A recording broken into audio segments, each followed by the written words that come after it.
Welcome back. It's time for more Sunless. I hope everyone's doing great on this fine, beautiful Monday. It's the first day in about 2 weeks that it's been under 100 degrees, so honestly, great temperature. Really nice. Gonna go for a walk. That was a cool, fun joke. If I do that, I'm gonna melt forever. Last time on Sunless, we did a lot. We explored some more of the middle of the map. We did some salt trading. We cleared out all the salt trading. We made some quite good money off of it and got ourselves in line with some sun worshippers. We also had a child, bought a house for said child, started to raise said child, and we're pretty close to securing a lineage of captains, which we can hopefully do today. We also cleared out Hunter's Keep and got ourselves another surgeon for our boat because we simply don't have enough. And today, just like the title says, I'm gonna find Port Cecil. I'm gonna find it. I have to. That's where all my quests go. It can't be that hard. If I don't find it today, I'm gonna be really sad. Howdy, Gorpus. How's it going?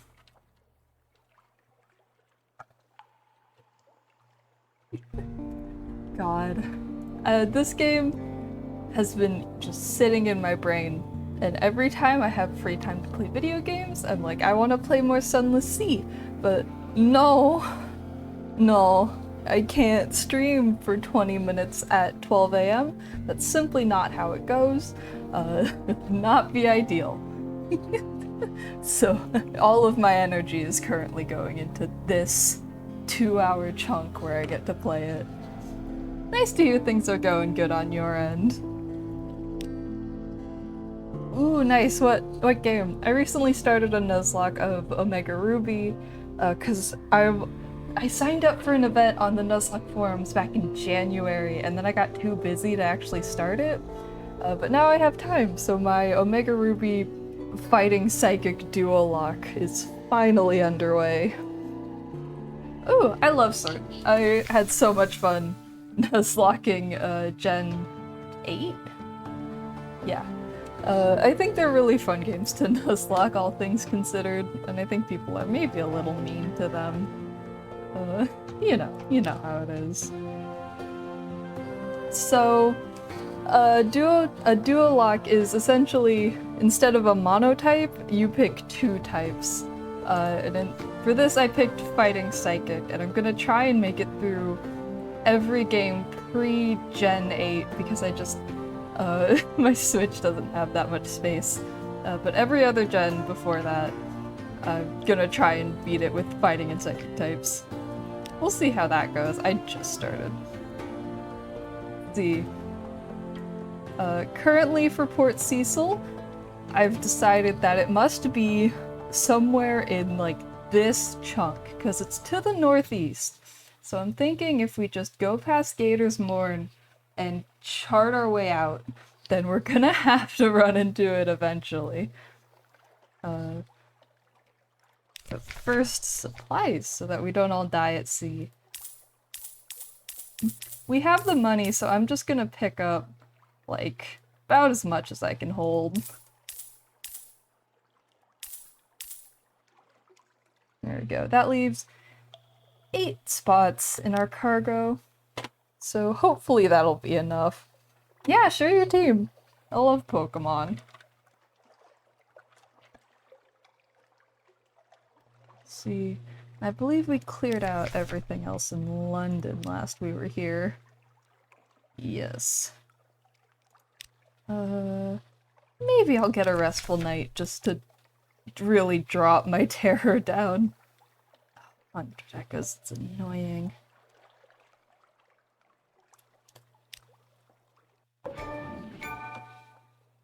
Oh! I just got an achievement for that? Okay. Sleep early, rise late. Take the air in. Take the air in Tyrant's Gardens. Take coffee at Caligula's Coffee House. Take advantage of a Z captain's reputation. You could get used to this. Lost 100 echoes, but we also lost 15 terrors. We have 2 restful nights, and we've lost our menace's yearning. Oh, nice! Lost that for now, at least. I have a feeling we'll gain it again. But with that, I think it's about time that we just sit off and see what happens. See where fate takes us today.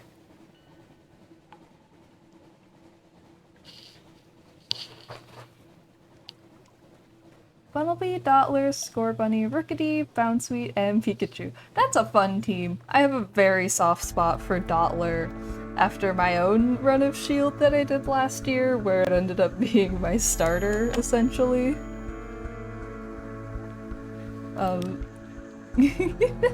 You know, you always gotta have your just regular guy on your Pokemon teams. It's important.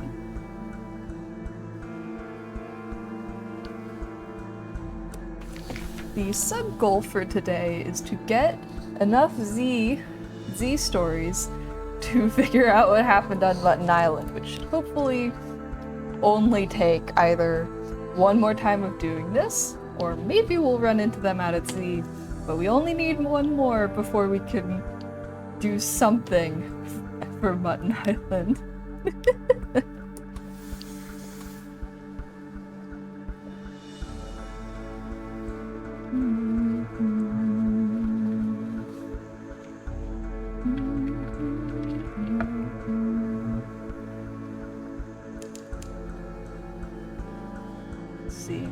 Morn is up ahead.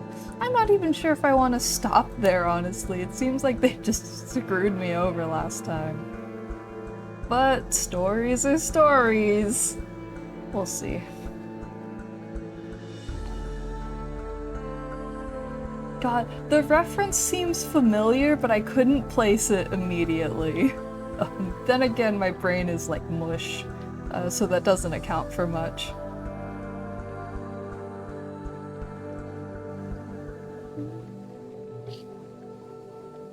Oh, see, the thing about me in Gravity Falls is that I never finished it. I watched the hell out of Season 1 when it first released, and then it was just 2 years of nothing, where I assumed it just wouldn't come back. And by the time Season 2 came out, I was in middle school and having my, oh, I don't watch cartoons, that's for babies. I watch anime. So I never finished Gravity Falls. Definitely don't have the bales to get a port report. Let's explore and hope it doesn't screw us over. Ooh! You turn, and there's a long, lank, brown man at your shoulder. Listen, he says, I have a story for you. Let's hear some stories.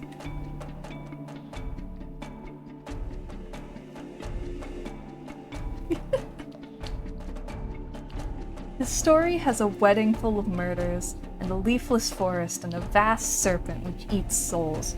The tale winds on, like the serpent, till you are lost in the dizzy toils of its sinister ships and its glamorous corpses. You nod awake. He's gone. But not, it seems, before searching your pockets for small change. We have so many tales of terror! Whoa! Oh, I love Dave. Normal Pikachu Dave. You know what? Whole wheat bread is good. Hey, Maxwell. We're currently on the search for Port Cecil, so I'm hoping if I just head due east, I'll run into it eventually.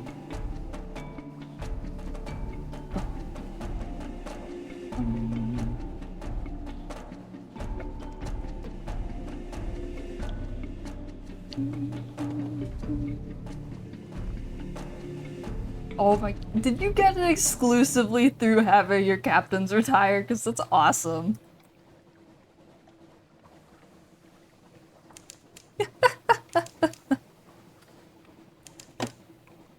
Creeping tendrils of fungus, seaweed, and unnameable flora.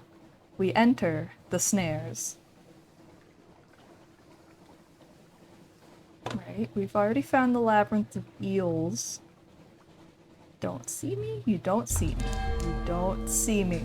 Distant bells. Oh my god. That's kind of awesome, honestly.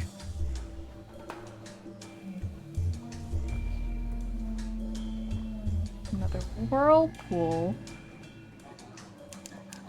Pigmoat Isle, some distance to the south. Where's that? Alright, well, we might as well chart south if we know there's something there.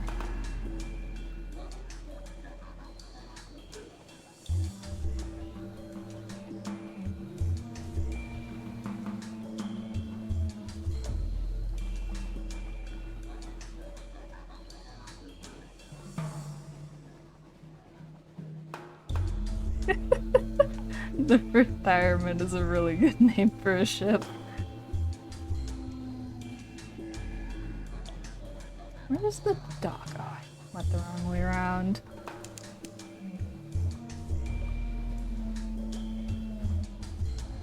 I don't think I've ever heard of this place. That's exciting.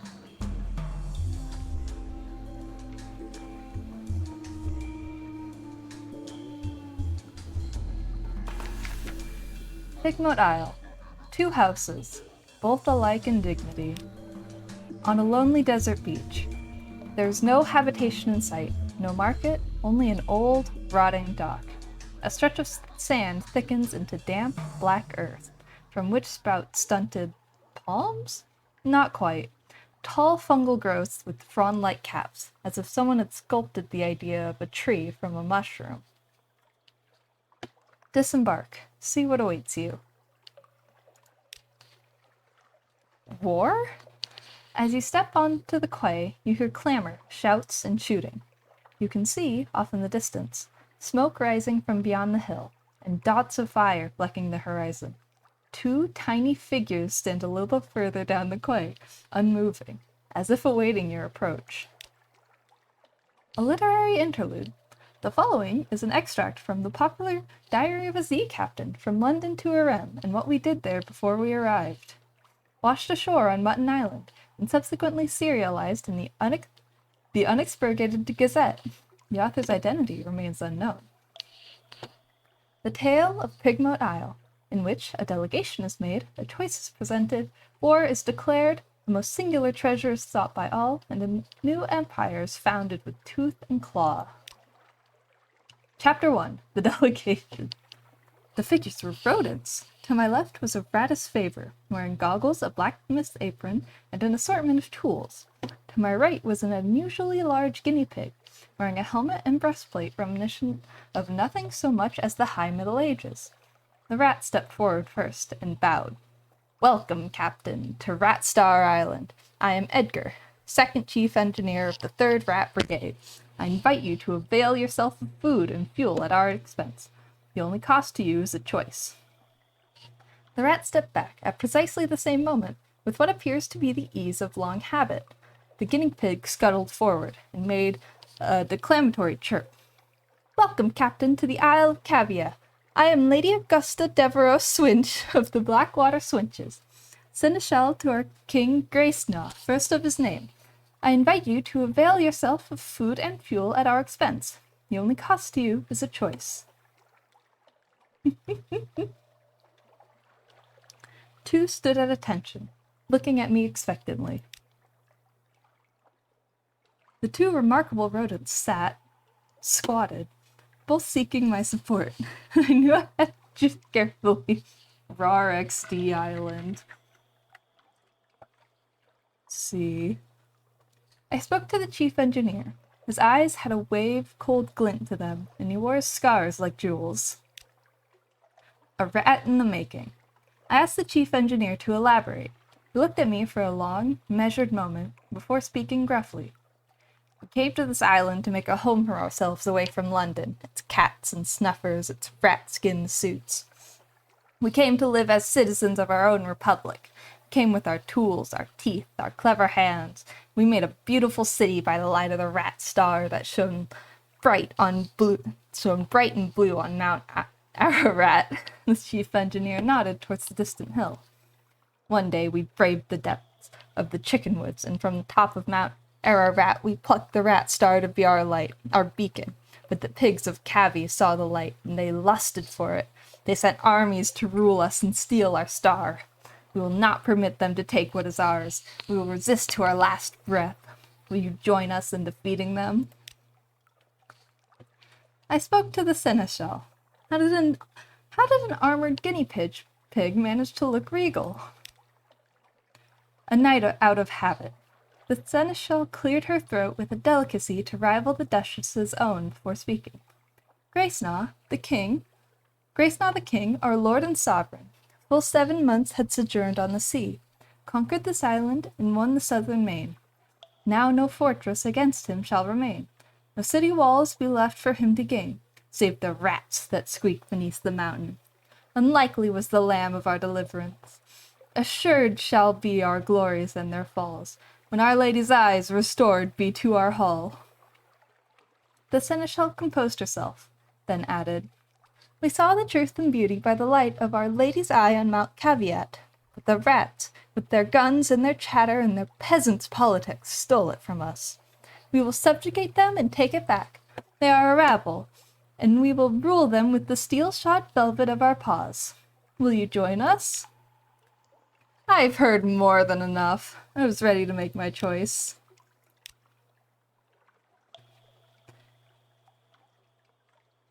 Rats, let's go rats. As you can well imagine, I faced quite a dilemma. Their red eyes stared up at me, waiting for my choice. I sided with the chief engineer. He seemed grumpy but honest. Also, I knew all too well what rat-made weapons can do. A friend to rats. I extended a finger to the chief engineer, who shook it grimly. The seneschal hissed and chattered her teeth in disgust, but kept her distance. You've made the right choice, said the chief engineer. Let me show you around. Gained 1 fuel, 1 supplies, and our occurrence, a rat in the making, is now 1. We've chosen to help the rats. Oh my god. The chief engineer led me to the northern side of the island, skirting the chicken woods. We passed through a number of what can only be termed checkpoints, as fierce-eyed rats shouldered their derringers and saluted the chief engineer. Soon we come upon a small colony, smaller than some of the infestations I had encountered in London flats.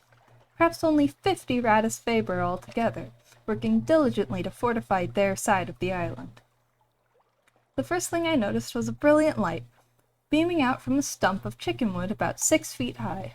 It bathed the whole settlement in a clean blue glow, and was almost too bright to look at. By its light, I could see several raised mounds of earth, suggesting shallow tunnels. An efficient fishing operation was set up by the water, an albino rat mending nets while others stabbed sharpened sticks into the waves. Further inland was a barracks, where a sergeant barked drills at a small squadron of fighters. My arrival drew their attention, and several rats paused in their work to look at me curiously. Welcome to Murania, said the chief engineer, voice warm with pride. It's not much to look at now, but it will be once we've rousted the cavies. Take a stroll around while I summon the war council. With that, he vanished into one of the mounds and left me to explore.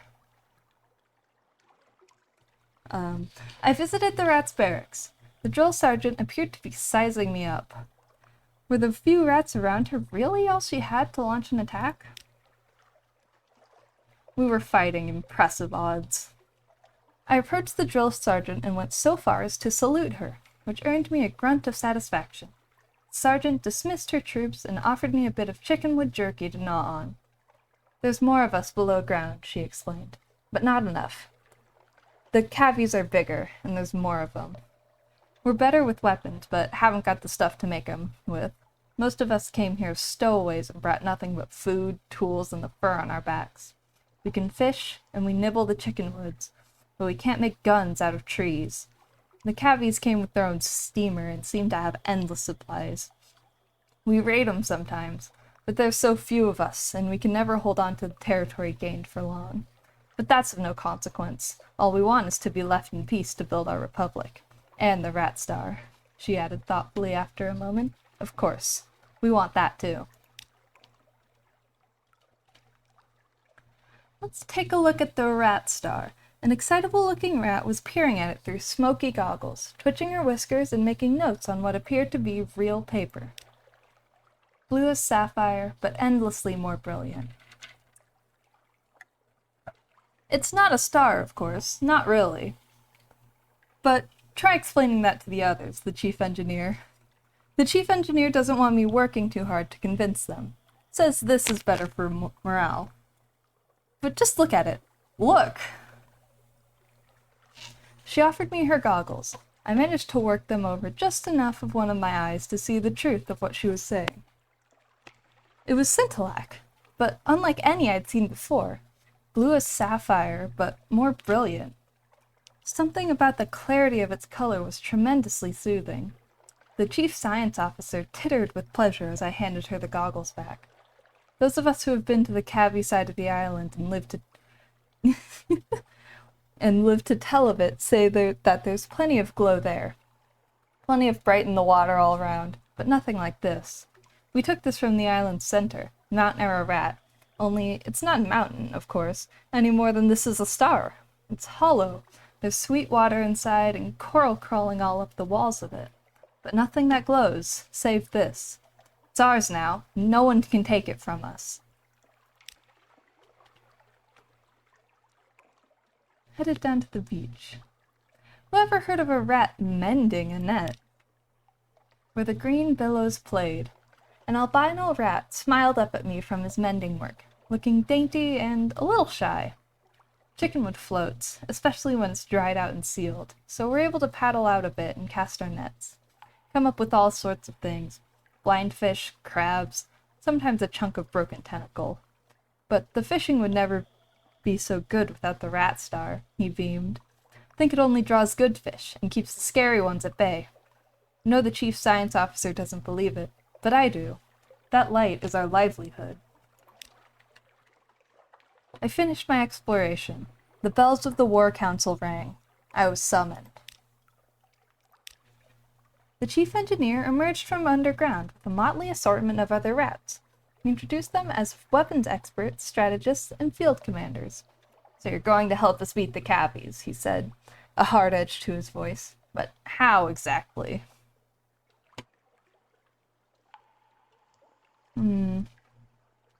We have enough iron that if this is a coin flip, we at least have odds in our favor. Nothing ventured, right? I determined to take the lead. I had a ship. I had cannons. We'd steer her to the southern side of the island and have at those uppity animals. Bitterest of defeats. Gave clear orders. My navigation was impeccable. But it seems the Cabbies got wind of our intentions quickly enough that they were able to man the guns of their grounded pennants, give us a bracing dollop of what for. Their ship was already sunk, and its crew provided only tiny targets. It was an impossible battle. The shame of being defeated at Z by a brace of guinea boars was bad enough. Worse, however, was the several members of the crew claimed the triumphant weakening of the Cabbies now haunt their dreams. Oh, good to know it's just terror. Once more with feeling. There we go. A palpable hit. The rats gave me what information they possessed about the Cabby settlement, but I still had to improvise a great deal on the spot. A perfect storm of speed, stealth, and strength in arms favored us, our cannons letting fly a volley of shot onto the beach before the Cabbies could scramble onto their grounded ship to man its guns. Screams and squeals filled the air. The enemies fled. A damp hush settled over my crew as the smoke cleared to reveal the torn, bloodied bodies of guinea pigs littering the shore. A grim business, but I had honored my commitment to the rats. Found a wealth of scintillac ringing the beach to harvest the spoils. Hail Marinia, 2 houses, alike in dignity. Not that this is saying much, mind. A nation must be strong. If this reaches 0, bad things will happen on Pigmote Island. Near Pigmote Island, Isle, civilization quality is now 4. Troubled. A nation must build. If this reaches 0, bad things will happen on Pigmoat Island. Spirit is 3. Conflicted. Nation needs hope. And we've gained 3 Scintillac. Coral that glimmers as if moonlit. Makes marvelous jewelry or terribly expensive tea. And 1 bale of parabola linen. Who plucks the flax from the banks of rivers that flow through sleep? Scintillac is very good. I needed that for the main quest. Ah! The rats spoke to me. I had to. I couldn't decide with the guinea pigs. The house of Cavi had fallen. Marinia was triumphant. All that remained were the celebrations and the continuation of our voyage. Oh, how we feasted long into the night. Then...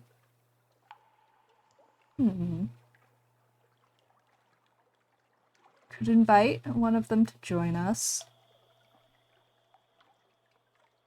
Could intercede, or I could just leave. I invited one of the Ratus Faber to join us. After all, what's a ship without a few rats? Welcome aboard. The chief engineer couldn't leave his colony, but he relayed my request to his people. The albino rat I saw mending nests shyly stepped forward. Good at fixing things, he said, earnestly, and I'd like to see more of the world. I waited for him to gather some effects and say goodbye to his family before accompanying him on board. A carpenter, weaver, engineer's hand, and rat of all work. Oh, but their civilization is struggling a little bit.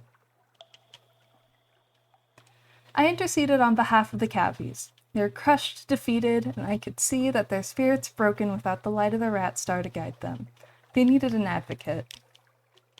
The satisfaction of victory.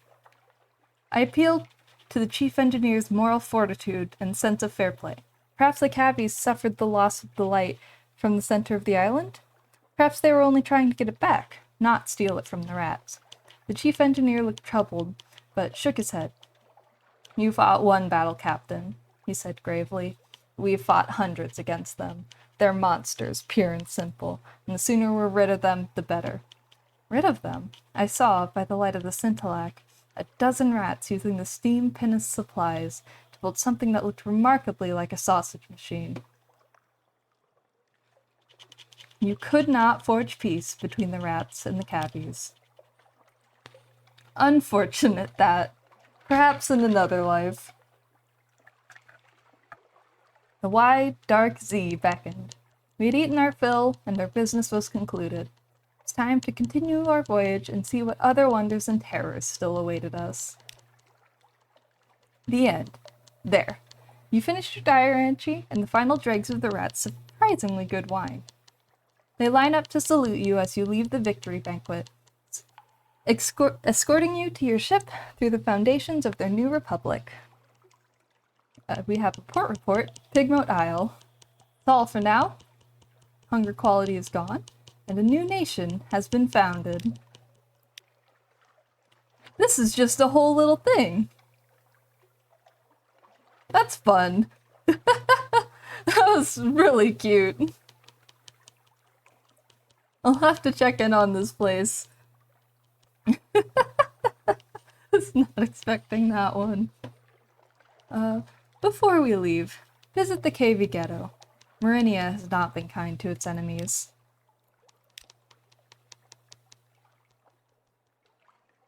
The survivors of the war have been sent to the swamp, where they ponder their failure. Rat guards patrol from atop a spiked wall, passing the time by pelting the mud-slicked guinea pigs with sharp rocks.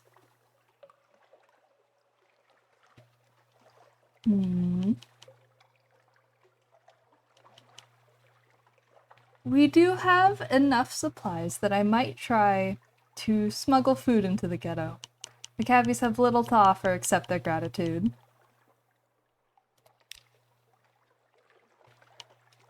A sly delivery. The regular gate guards do not dare search the hairless advisor. Few careful eyes get you and your supplies through without incident. The starving Cavies have little to repay your kindness, but offer what little they manage to keep from their ship. The spirit is now at 4 argumentative, lost 2 supplies, but we've gained a cache of curiosity, and time passes on Pignote Isle. Some sort of barrel. Tap the bung, carefully. You see, another firkin of honey. We've got 2 of those. I'm not quite sure where to use them yet. And with that, I think we say goodbye to Pignote Isle for now. Oh, you're a mascot. I see. The Blemigan's giving me more currently. Saints Haven. Interesting.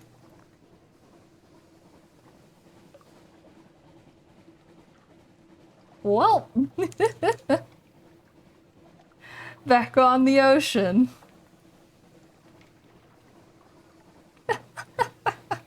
That was delightful, honestly.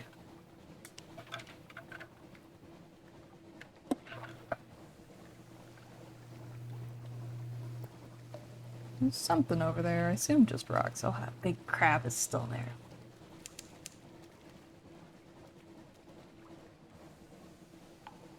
Luckily, I don't think it's gonna see me before I get out of range. At least I hope. Worst comes to it, I can slam the engine.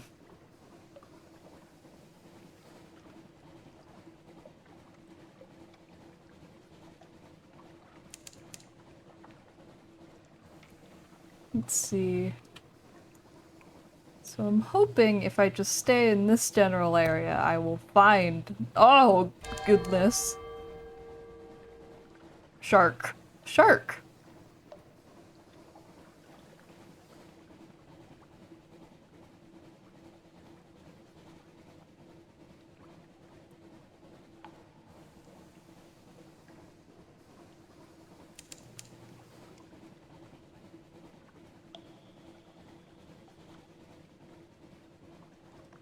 Boy, we're really in the middle of nowhere.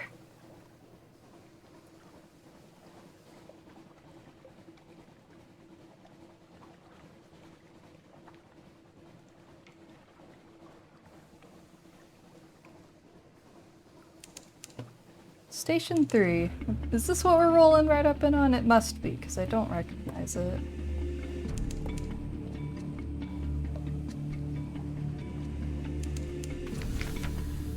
Station 3. We may infer a Station 1 and a Station 2. We may conjecture a Station 4. Machinery hums behind high steel walls. Up the hill there are visible outlines of warehouses and a building with a spire. But the lamps are low where they burn at all, and your ship is the only one in the harbor. Train your telescope on the shore. Might be best to get a look from a distance. Church, or something else. You stand on the high point of your ship and look to shore. There's a steepled building on the horizon, by far the largest thing in sight. No cross marks the top of it, nor any symbol you recognize. A port report, Station 3. On the very edge of London's influence, curious matters are conducted. Let's see. We could search for signs of other visitors. Never hurts to know what you're up against. A familiar smell. There's nothing to see along the narrow quays, but there is a smell, distinct enough to rise above the odors of brine and wood and wet rope. It is the smell of frankincense, burned recently, and in substantial quantities. Let's see. Interesting. And I suppose the only thing left to do is try the gate. The only way past the walls is an unimposing but sturdy-looking gate of triple-barred silvery metal. A sign beside it reads, "Deliveries." No way in. The metal is steel hard and icy cold to the touch. Attempts with chisels and crowbars fail. Perhaps if you could bring the ship's guns to bear, but no. If you return with a certain delivery, the gate will be open. You'll know if you find it. I see. In that case, I'll just have to keep looking. Otherwise, eastward once more. Hoping we're coming up on Port Cecil, I would like to find it.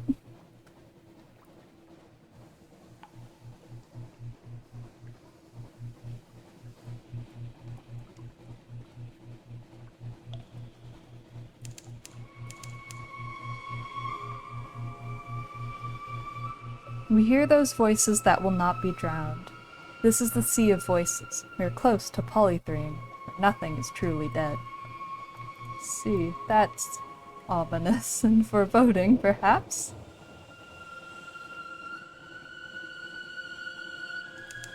Godfall is some distance to the northeast. See. But I suppose we'll go there. Quite menacing out here, gonna say.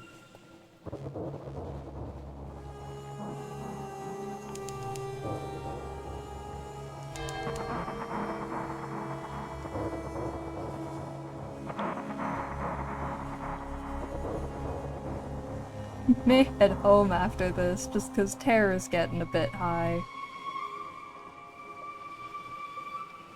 Man, Port Cecil must be real out there. I can't find it. Either that or I'm just missing it horrifically every time.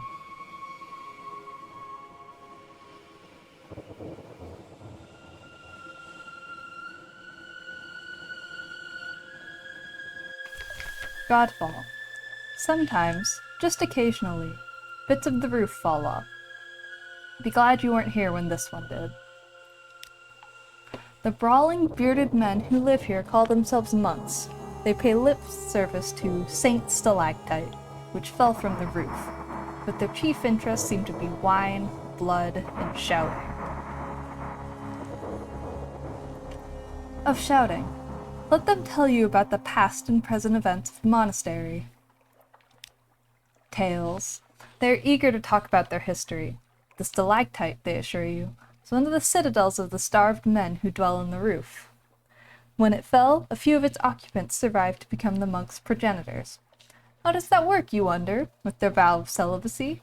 They become vague, and are suddenly eager to speak of the details of passing shipping. A fallen stalactite, a monastery filled with plunder. Otherwise, we have no wine and no blood. So, perhaps later. See, my bat's pointing me up there, so I might... haven't found it yet. It might be down there. I don't know, northeast. But I may maybe poke up around here and otherwise loop back around. Because I don't want to be driven mad at sea. Not when I have too much to do.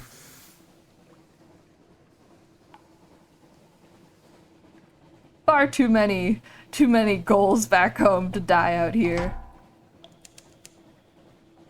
This guy doesn't even know that I'm here. Where is my bat even pointing me to?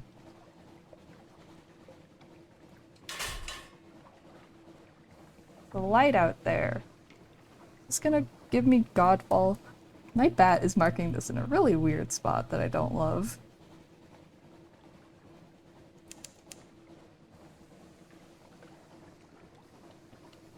Yeah, and supplies are getting a little dicey, at least for that long of a trip back, so homeward bound it is.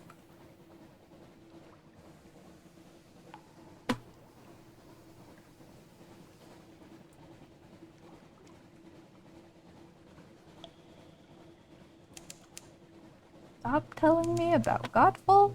I have seen it.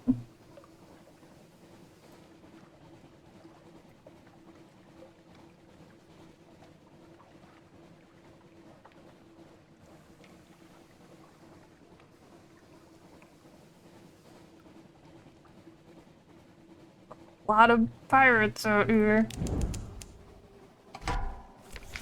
Ah! Heal the wounded, damp the flames. Do what you can. Oh my god, I actually succeeded at that. That's fun. You've saved injured sailors, but the ship has suffered terribly. Hull is not great. But that's fine, because we're going home.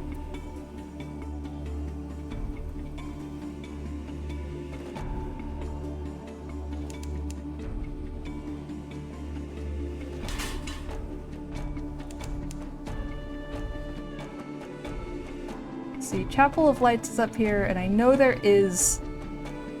What is that? Scooting around, whatever it is.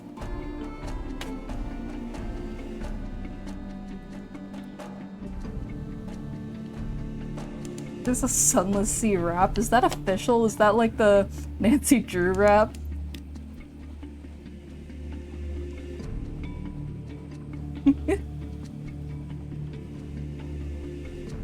Alright, Avid Horizon is up here. I've heard tales of giant monsters out on these oceans. Avid Horizon.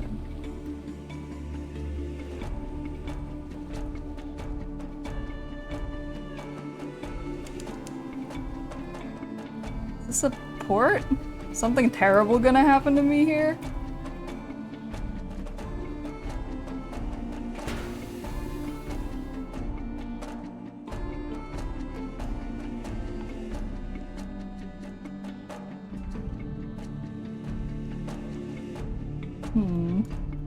Not seeing any docking points, so I'm assuming this is just a, like, northern venture that I don't want to mess with.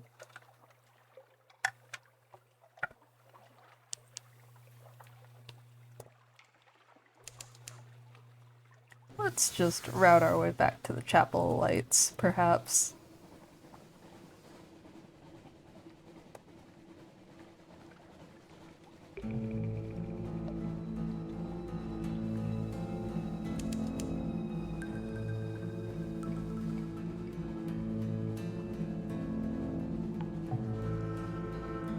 Very scary out on the ocean, mayhaps.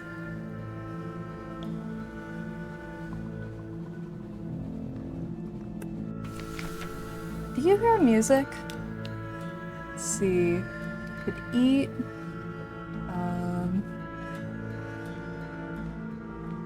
Let's see. Let's just gather some intelligence. What occurs here, between the darkness and the light? A smiling priest in a red cassock tends the chapel. The congregation are shy of light. They come and go in little ships, and it's strangely difficult to count them. Perhaps some of them are imaginary. Still, you note the name of a ship or two. A million candles glow. A congregation gathers. Otherwise, I don't have much to offer. Let's just eat some food. Nice. Alright. I'm not giving up 5 supplies for this place. I think gonna route to Frostfound. Oh! That vile beast is over here. Oh, there's quite a lot of vile beasts over here.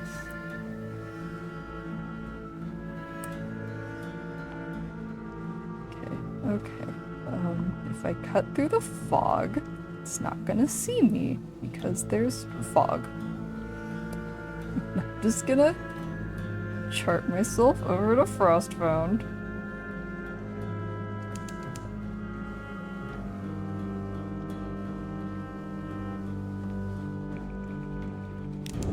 I'm also just gonna give full power to my engines real quick. Just for funsies.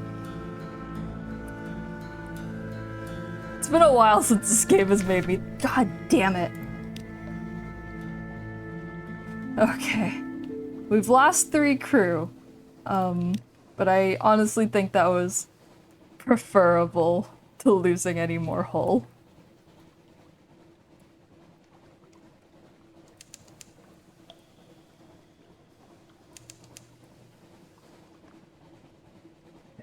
Well, we're just gonna cut around north.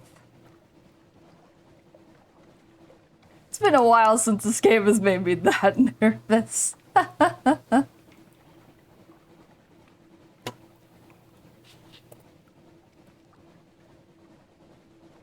I think this is a lights on moment because Terra's getting too hot. A ghost mini? What do you mean by that? Also, yes, Scorpus, I can spare some ectoplasm, but you're gonna need to sign a contract. Gotta know what you're using it for.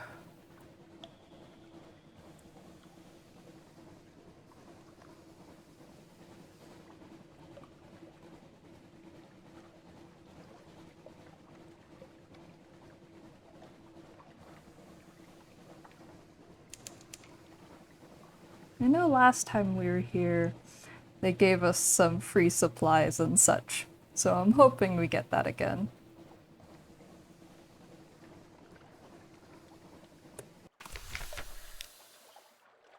Couldn't also engage an officer.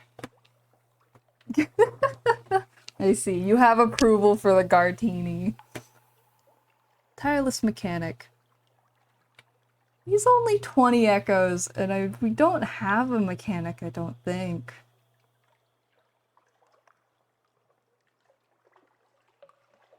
Yeah, we don't have a chief engineer. Engage an officer, the tireless mechanic. Tireless mechanic has had enough of Frostbound. Smiles at you over his spectacles, teeth chattering. Ugh, so glad to see a ship at last. Ready to offer my services. I'm an engineer. Finest you'll ever hire. Treat engines like my own children. Not that I have children. Too busy. Usually busy. Alright, welcome aboard, buddy. Spot of rust, spot of rust. Soon see to that. You there, help me with the spot of rust. Nice to have a guy on board. Let's see, let's take some tea with the squatters. Supplies and fuel, lost a couple terror. Snag a report, and let's get the hell out of here.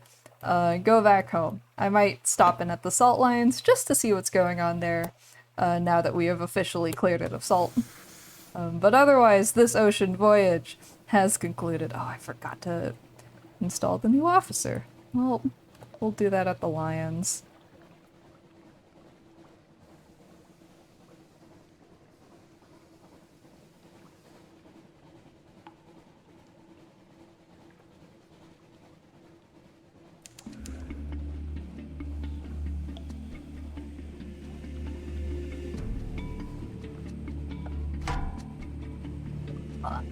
Leave me alone, leave me alone, leave me alone.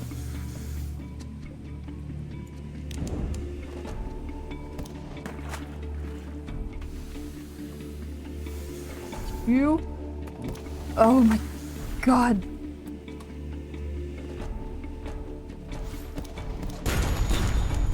Come on!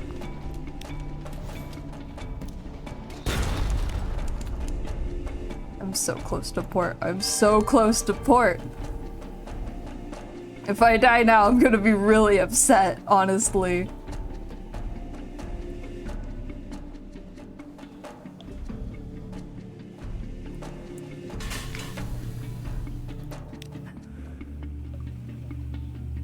Two basalt beasts, cathedral size.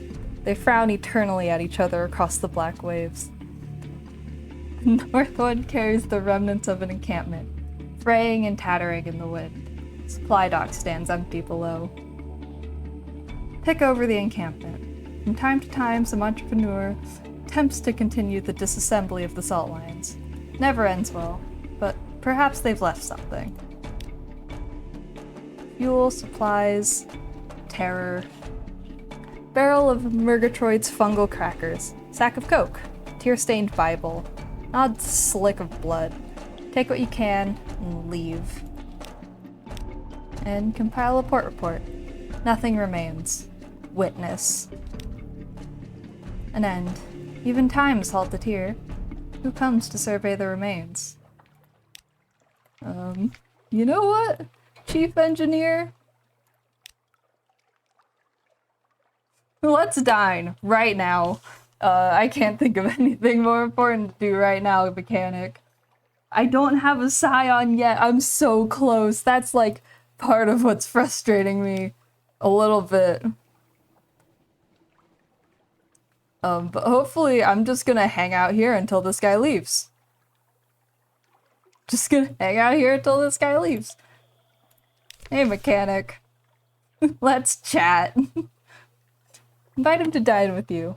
His tastes are Spartan. He eats little, drinks only water, barely sleeps at all. So you need only lay a simple table. An appeal. Thanks for the meal. And the company. No. No wine. It makes me sleepy. Oh, yes, I can sleep. Too easily. That's the problem. He hesitates. There's a draught I take nightly, to substitute for sleep. Works well enough, and it keeps me sane and upright.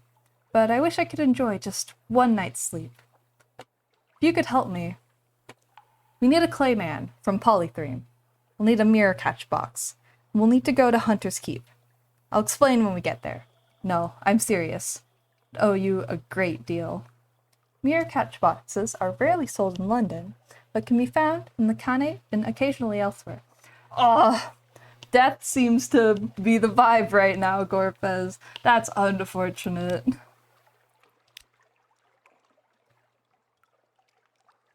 Okay, well, he can't attack me while I'm in port. So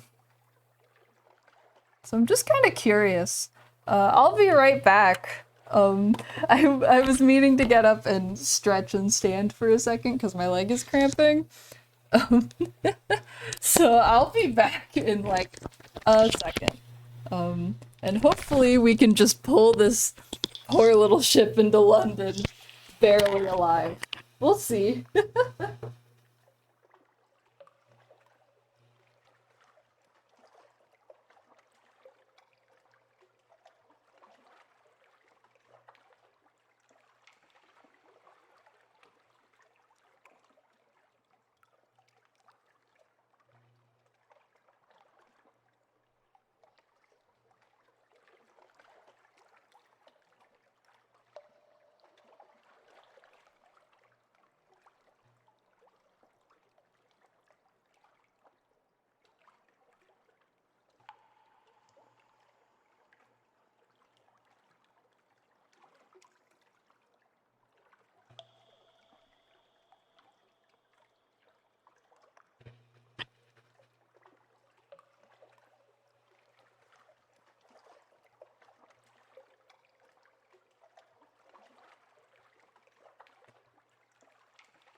All right. Our desperate push home. We're so close. We're so close. No more lights, because we cannot afford to get into any fights.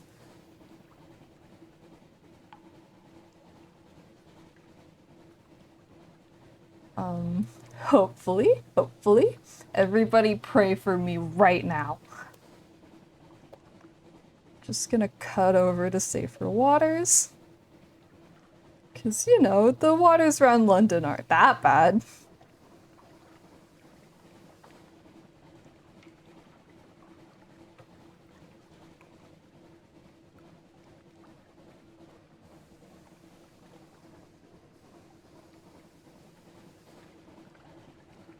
See, almost there. And London will at least reset our terror to 50. That's one of the reasons to go home. And we'll get to see our kid. And our kid will run off to the ocean. As they should, honestly. Okay. Something awaits you icon doesn't seem to like me right now, but that's okay. Okay, we can tick our light on.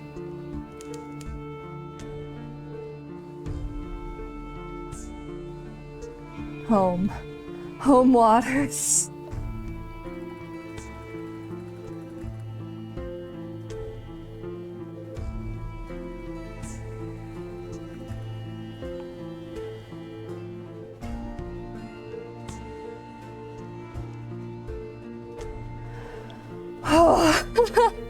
can't believe we lived any of that. Sarsaparilla stays winning.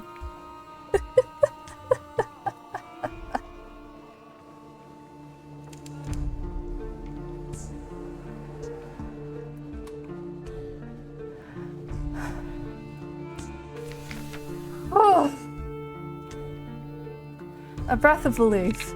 As soon as the gangplank touches the quayside, the terrors of the deep sea lighten. Walk taller, smile more readily. But what dreams may cling? We're home.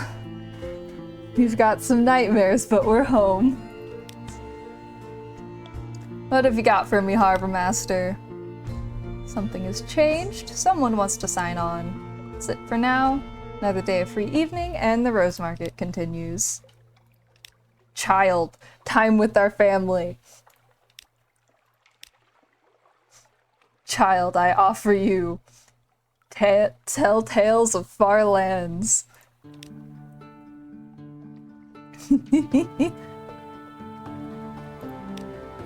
I want to go away to sea. Your child wants to sign on with the ship. Already? But time passes quickly, and most quickly on the Untersee. How many years have you been at sea? Don't ask. Time operates slyly out in the dark. And let's permit it. A family tradition, if your child survives. Many sailors don't. You, of all people, know that. This is how you gain a scion, allowing your next captain to choose 2 legacies.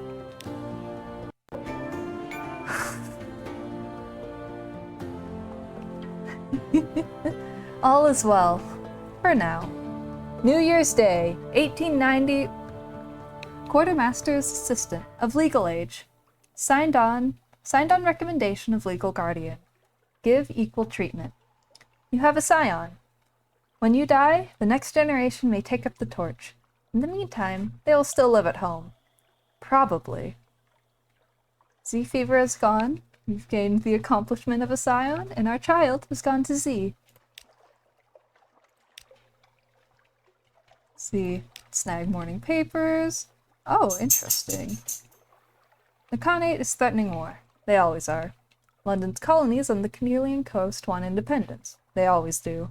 The Untersee, the papers report, has undergone another alteration. Not yet, it hasn't. You'd know. Oh-ho! A promotional coupon from Mrs. Plenty's Provisioners for a half cask of salt herring. You could use that.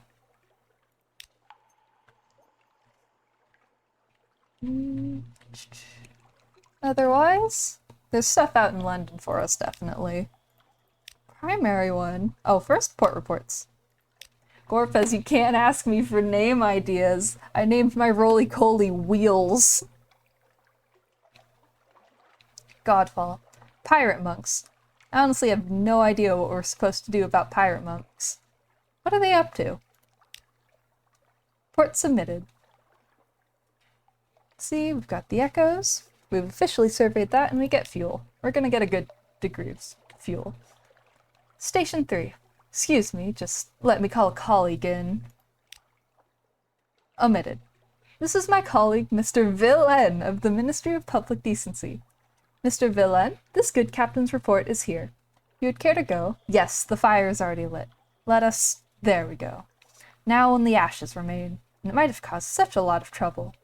Thank you, Captain. We appreciate your discretion. Here is your payment. You need not trouble yourself further in this affair. 100 echoes, that's pretty nice. I forgot I came up with 5-hour energy. Pigmo Isle. I'm not certain I heard you correctly. Report submitted. Are you quite certain this is a report you wish to make? So be it. I would never lie about Pigmo Isle. Admiral, how dare you say such things to me? Chapel of Light. Oh, we have done this before. Frost found. Salt lions. Aw, nothing new for it being empty. I guess that makes sense. see. Does this guy want anything? No, I don't think he does. Let's see. Your father's bones. The next step. The gracious widow. Do you have the scintillac she requires for her tonics? Your father's last voyage took him to Visage. Have you been to Visage? Each visager has a mask and a role. The assigner of corpses' role is to dispose of foreign cadavers. I am certain he will know where your father lies. You can hear the smile in her voice. Find the assigner, find your father. As you bid her goodbye, she coughs. You can feel the air tighten. You can sense her attention on you. One more thing. Your father owed me a debt. I have, you see, an additional interest in the disposition of his bones and his belongings. I hope you will be frank with me when you return. Hush, say nothing now. Think on it. Find Visage, usually in the south of the Untersee, to continue. South. South.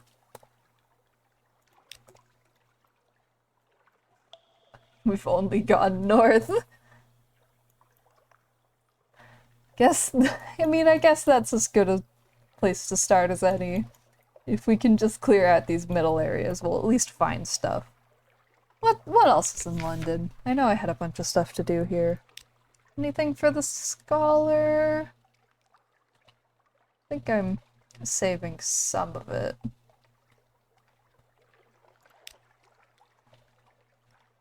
Oh, first and foremost, I gotta heal my ship. Put your ship in dry dock. Let's see, I don't need fuel. But I will turn in 3 favors for just some complete heal. Very good, very nice. Good enough for now. Let's see, anything at the Rose Market? Oh, a tattooed courier will pay well for a consignment of scintillac. Her skin is crowded with bright ink. Her smile is cocky. What do you give us for that? Satisfied customer. It makes admirable jewelry, she explains, but exceptional tea. 2 of the market's horse-masked attendants help her wheel the box away. 105, not bad. Let's see. I feel no desire to get anything from the Labyrinth of Tigers. This guy needs a bunch of stuff I don't have. We do need more crew, given that we're operating at half capacity currently. Rich pickings. Your tall tales find a ready audience. Scarred and seasoned men and women tramp aboard and find places to sling hammocks. Lost 30 echo and 1 terror. That's good enough. Let's see, who needs our attention? We've got the Presbyterian Adventuress. That's a gunnery officer, which we already have. At this point, we're just looking for a cook, I feel. Let's see. I may spend another night at our home just to tick terror down a bit more. There we go. We have many restful nights and minimal terror. Anything I can do in the study? Don't think so. Nah, a lot of this just seems like stuff you do when you're very far along, which I am not. Otherwise, may pick up a handful of supplies, and then let's find out what happened on Mutton Island. See, that should be fine. Because if we trade our news to the guys out here, then we'll finally have enough Z stories to do the Mutton Island bit. So that, and then I think just head due south until we find something. Now that we have a Scion, I'm at least a little less nervous about death. Though I would certainly love to play Sarsaparilla till the end. But at least I'm not completely screwed if I die.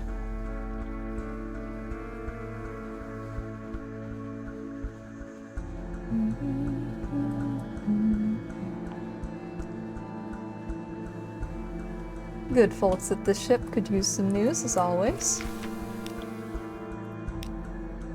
3Z stories, let's go! That's all I needed from you. Let's see, Mutton Island is just due south.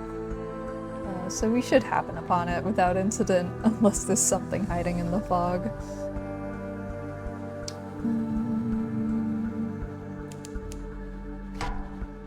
Oh, of course there's something hiding in the fog.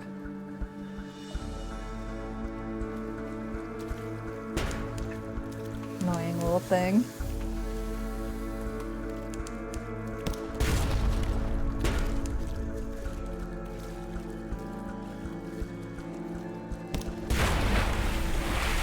You gonna fight me too, buddy?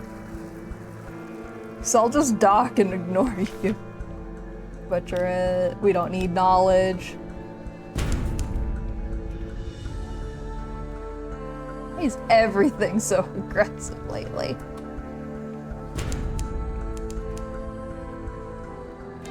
God, I'm gonna have to run back to London to heal again.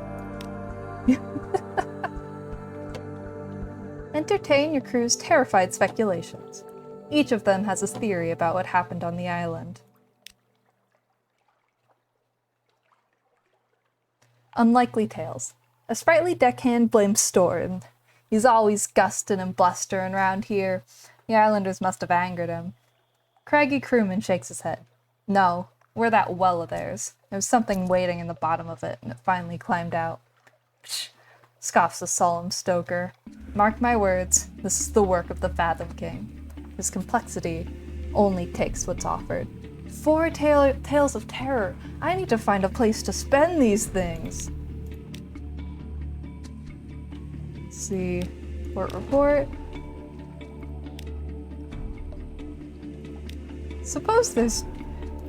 I suppose this will have to change eventually, given the degrees of what's happening over here. I'm gonna sit here until you leave, and then I'm gonna have to dip back to London. To heal really quick, because everyone is so mean to me out here.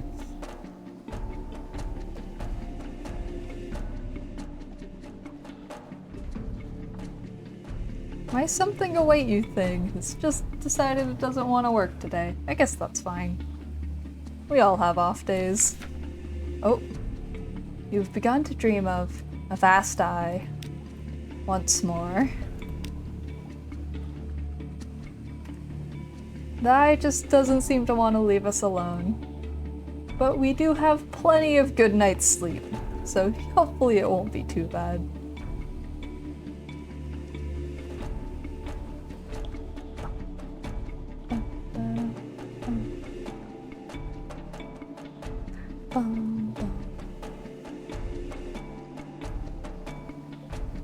I do want my hull.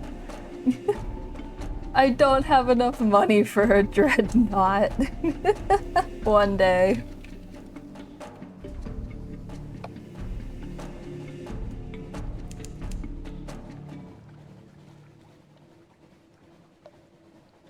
I have decent money, but definitely not like easy street big boat money.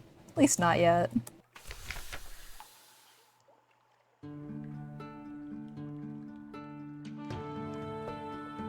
Alright, yeah, okay, Ministry.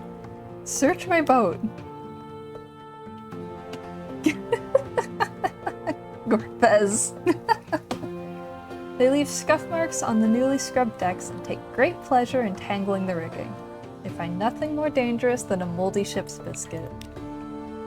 Anything for me, Harbor Master? Just the usual. Let's see. I'll drop off the singular port report. Because I might as well. Papers to reimburse my gossip. Time with my family. Just enjoy their company. Evening in the parlor with your child and your sweetheart. And so, to bed. Crumpets and bullet jam and what happens when you spin a child around so fast they're very nearly sick. quiet at evening's end, shared stories, bats beating at the windows. Much later, the warmth of renewed passion after the cold salt of the sea. It's just very sweet. Nothing for me at the market.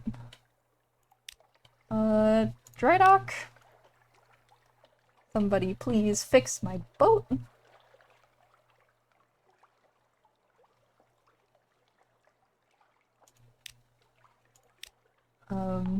Otherwise, we're fine on everything else. I might do some officer stories while I have the money to feed them all. I do want to hear about Phoebe's story. Let's invite her to dine with you and talk about storms. Morose and uncommunicative. She picks at her food. I used to sit in my turret and listen to the wind, she tells you. I wondered why we had wind down here, you know? There's an account in a journal. She bends her head and stabs at her plate. Perhaps she's thinking of her books, burnt with Hunter's Keep. Alright. I'm not sure if we're gonna get anything out of her, aside from just hearts. A sign. You might as well do the round. Clattery Air, I don't think I started her quest either. Oh, I can proposition her, I forgot! I'm not gonna do that, but boy, I sure can. Right, and I can't have her dine with me. What about you?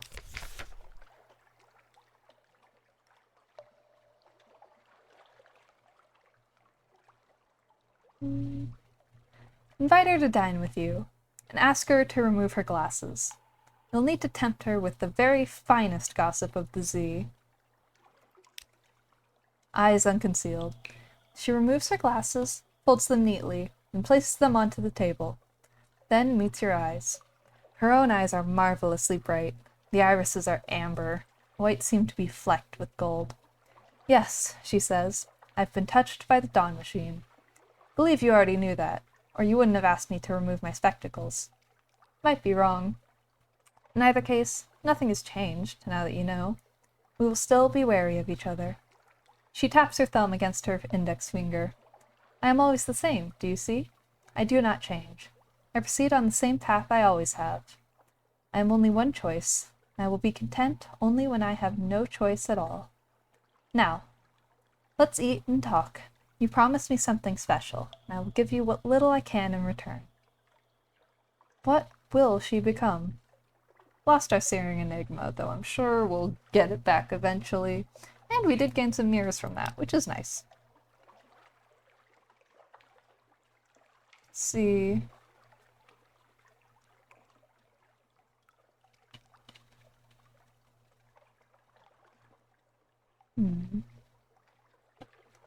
Protest. The journey is the destination. Each choice you make in the future will depend on this one. The ship goes where the captain sails. Where the captain chooses to sail depends on where you've been. Narrowed eyes. Perhaps, she says. Perhaps our choices determine our heading. But at last, when the lamps go dark, there's only one direction. One day, we'll go there together. She won't be drawn further. She picks up her knife and fork. Between mouthfuls, she tells you something of the starved men and their wars on the roof. The arts of flesh-shaping that they practiced and debated. I enjoyed this, she adds at the end of the meal. We should do it again, when you're ready to talk about salt. Gained a secret? An extraordinary implication. How can such a thing be? Who but you could understand what it means? We made our choice, and we got some hearts out of that. See, not ready to call the gods' attentions. Primarily because I renounced all of them, and I have a feeling that's gonna screw me over if I start making noise at them. Let's see. There's the exchange. Just want to check what new boats are. I can find it.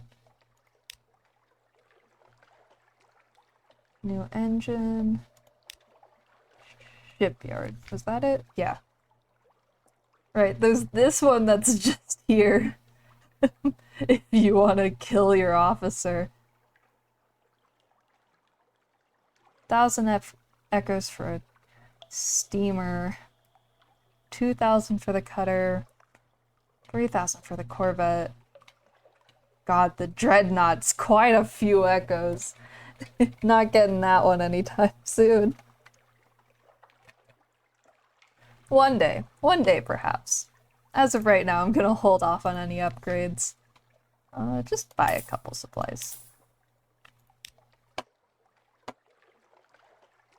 Oh, I'm already in a steamer. I see, that makes sense.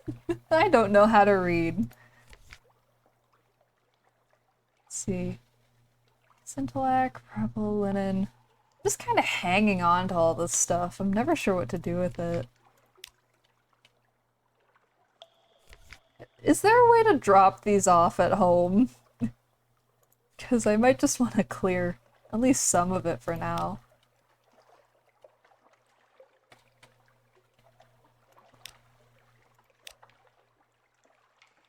Sell it? Might do that. I haven't found story stuff for most of it. I'm hanging on to the Scintillac, that seems important enough. But the spider silk and the parabola linen have both just kind of done nothing for me. And I'll sell one thing of honey. There we go, now we've got a decent amount of cargo. And I'll pick up one more supply. Alright, off once more. We're not gonna get beat up as soon as we leave home waters this time. I'm thinking the route is Command Canal, over to Demoux, and then just wherever fate takes us from there.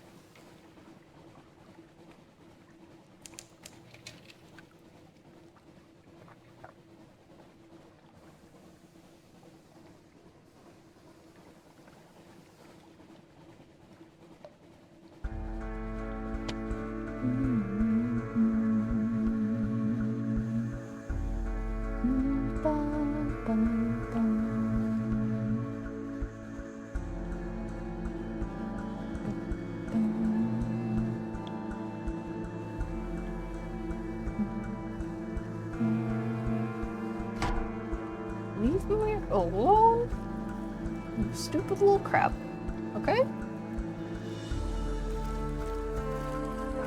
God.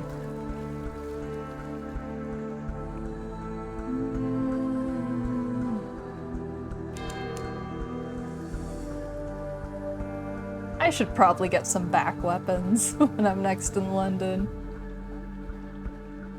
That'd probably help me.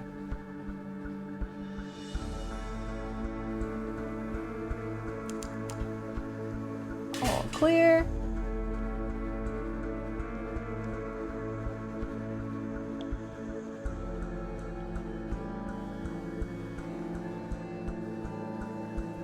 Let's see. Gonna have to start swimming out anyways. Fine. Fine then. You wanna fight? You wanna fight? You really wanna fight?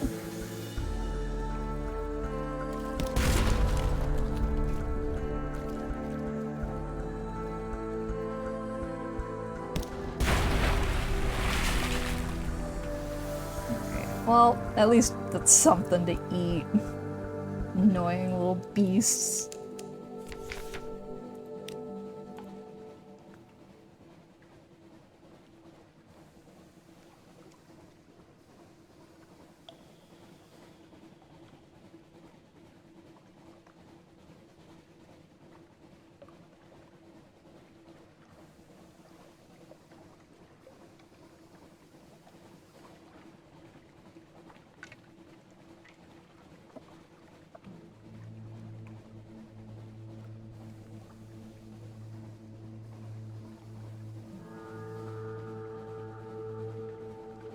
Why is my little lantern just not working today? Oh, that's probably just a little engine fuck up.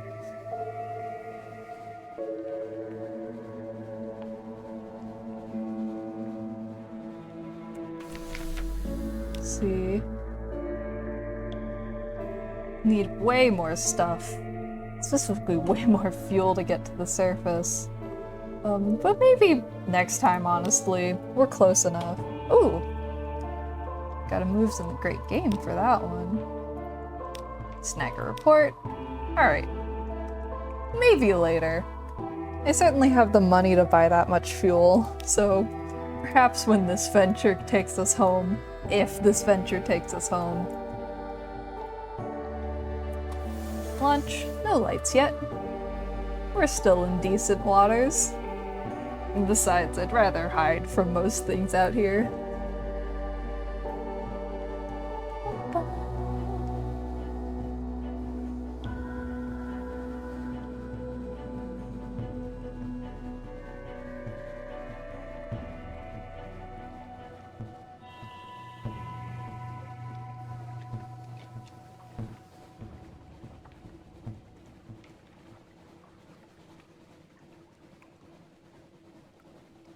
Moody's light. Means we're getting there. We're about at the threshold into the second little chunk of the map.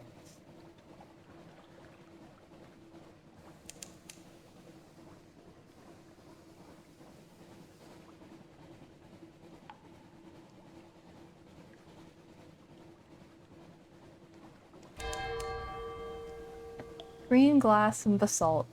Salt and silence.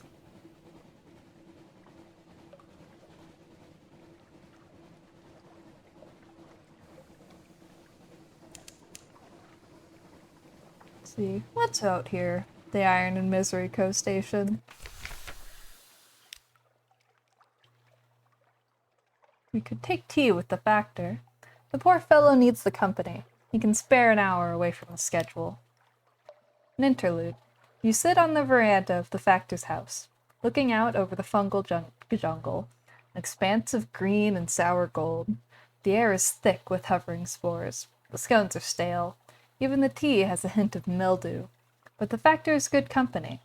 Shares odd stories about the ice and roses of Arem, the monstrosities of the Sea of Lilies, and a little restaurant in Venderbite, where he enjoyed the most extraordinary seafood.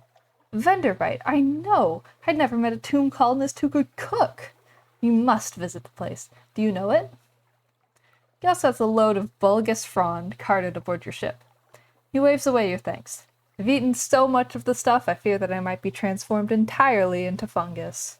Leans confidentially towards you. It happens, you know. But one does have to eat rather a lot of it first. 2 terror, 4 fragments, 1 supplies, and we've been told about an exceptionally fine restaurant in Venderbite. Might be worth checking out when we're in the area next. See, Snagger report. We don't need the supplies to chance that luck roll. So I think we're just gonna head, like, down-ish, maybe this way-ish. Just see what islands I can find. Maybe, east first, because I saw a boat over there and I don't want to deal with it.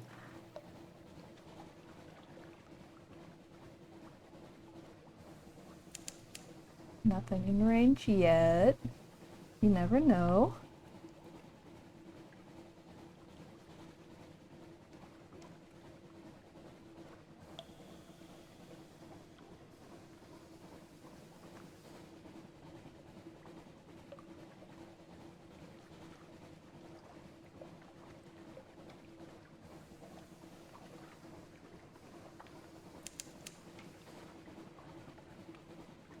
Trying not to toggle the map too much, because I know that can get annoying, but also that it's just how I play most games, because my sense of direction is quite bad, and I need the emotional reassurance that I'm going correctly. No landlubber would notice the change, but you feel the air prickle on your skin. Somewhere new. Somewhere new, huh?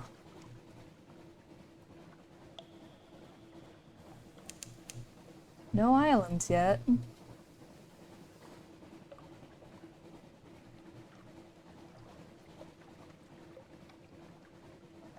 See. Something up there I don't want to mess with. Hopefully they won't mess with me either. Nothing in range. Oh, hang on. Hang on, I see a little snippet of something up there lying to me. Oh, it's just a little boat. Okay. These guys are far from home.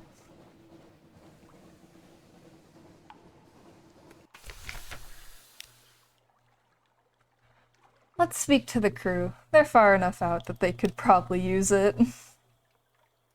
Breezy story.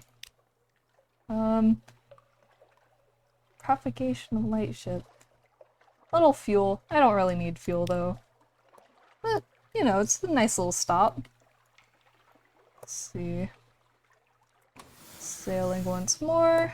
Lights off, as per usual.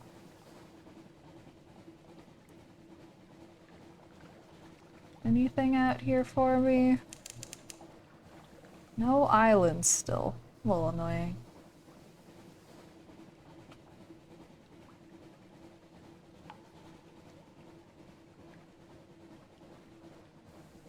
Oh! That boat just vanished. Okay.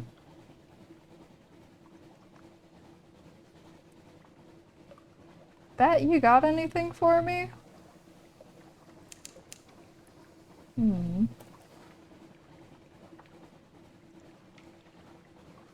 Guess we're going east again. I don't know. Not quite sure. May try this area. Port Cecil is still definitely on the docket of places to find. If I can find it in a good spot. Oh! Coming up on something.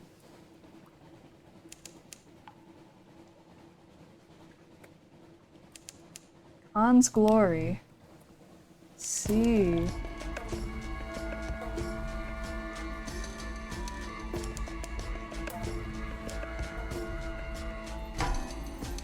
No, don't shoot me, buddy. Come on.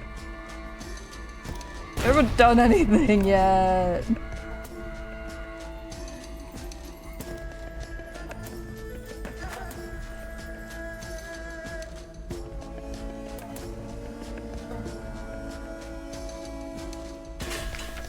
Khan's Glory. Place of stately isolation. Here are the palaces of the Khan and his court, each a fortress to itself. Sleek lords and ladies in belted robes breakfast on balconies. An unlikely antelope peeks at you from a park. Guns rotate easily on motorized gimbals. Let's see. Afraid I don't have much to offer here.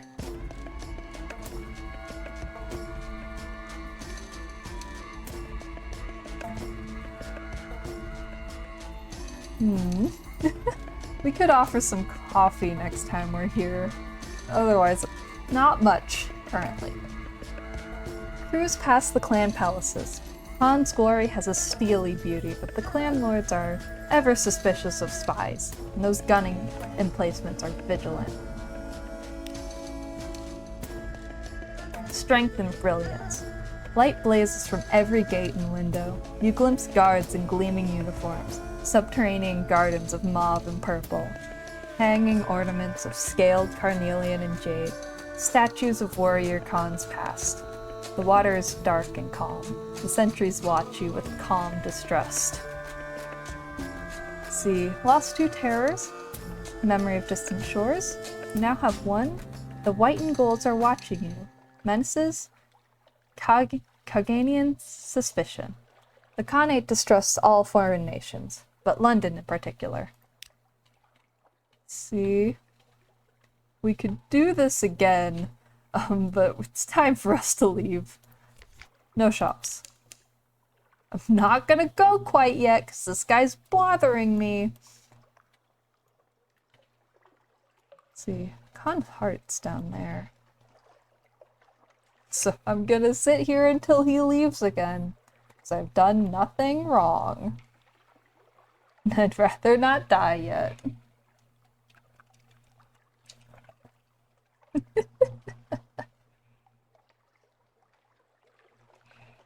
Yeah, you go out there, bud.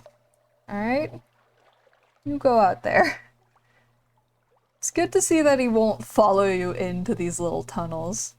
Let's launch, light off, bat. Anything else here? Looks like Khan's heart got tagged down there. I'm wondering if that's just another place. Let's see. We've got enough that we can explore this area a little bit. No, we're gonna have to be careful.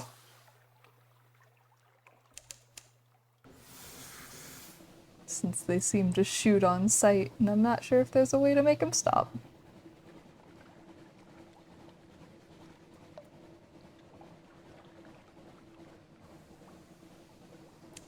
Khan's shadow, southeast. Let's see. Okay, Khan's heart is a port. Okay.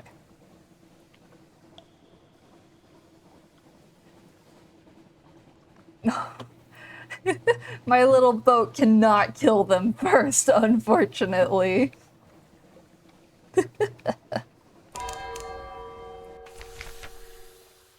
London's rival. Khan's heart, London's rival, an oasis of light in the salt black wastes. Canals thread the painted city. Street lamps glow and water taxis putter. Could seek a commercial license. The Caganians dislike merchants and they dislike foreigners. Foreign merchants induce paroxysms of antipathy. Perhaps sufficient bribes will buy you your way into the Nephrite quarter. Not here, surfacer. Surfacer? The Caganians have been generations underground, and to them, all Londoners are surfacers. Seems you'll need to go to Khan's Glory, nearby palaces of the nobility, to seek a license. See, that's how this one works. Hire crew.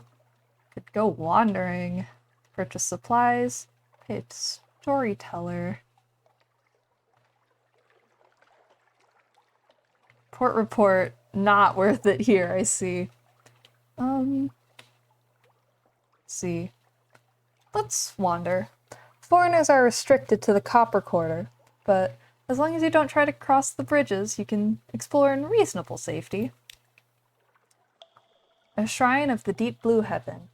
Above, the roof of the neath is black, impassive, prickled with false stars, but the Conganians still remember the sky.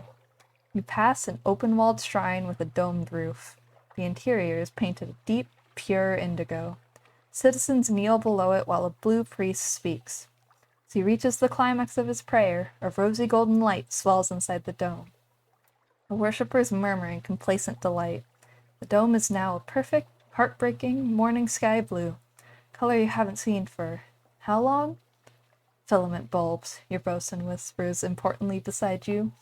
Give me honest gaslight any day. Let's see, otherwise, I may just pay a storyteller. We have the echoes. The storytellers in the Square of Cedars wear brightly colored caftan-like clothing with silk sashes, in contrast to the more sober and subterranean dress of the citizenry. For coin, even foreign coin, they'll sing epics of their nation's history.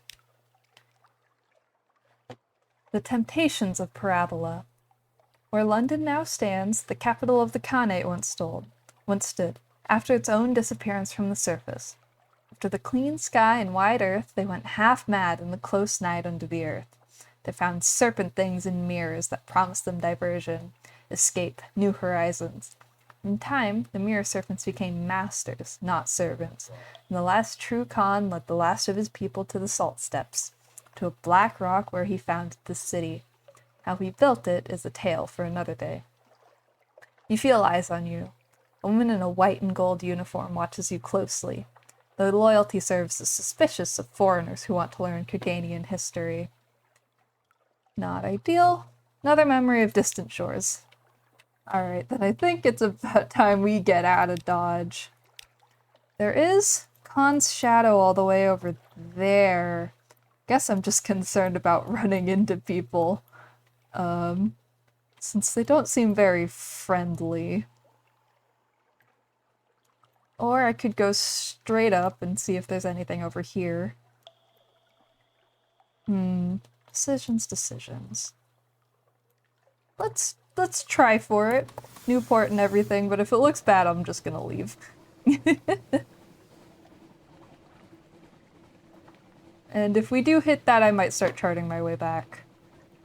Just because we're getting not low on any supplies, but certainly not as high as I feel comfortable with.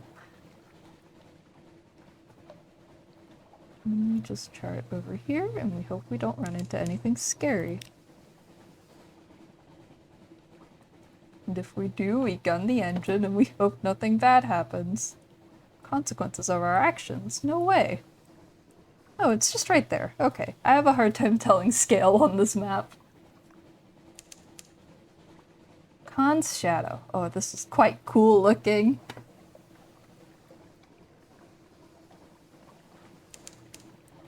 Wanderer's Haven.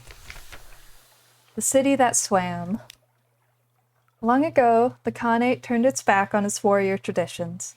It has no place for pirates and would-be nomads.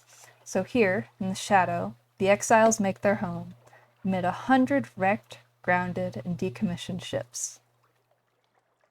Looks like we could get an officer maybe? Something, but we don't have an element of dawn. I'm assuming that's another dawn machine bit. So instead, compile a port report. So many malcontents, so little time. Closely written notes. Conniving, debauching, speechifying, drinking, singing, speeching, poeting. Now and then, a drunken duel. Very occasionally, savage ritual murder. One of this, port report, Khan's Shadows. Long-moored ships provide shelter for exiles. There's some shops here, which is interesting. We could buy human souls, just for funsies, and ivory. Honestly, these prices aren't too bad for being this far out. Oh, I did need a mirror catch box. I may snag this. We have the money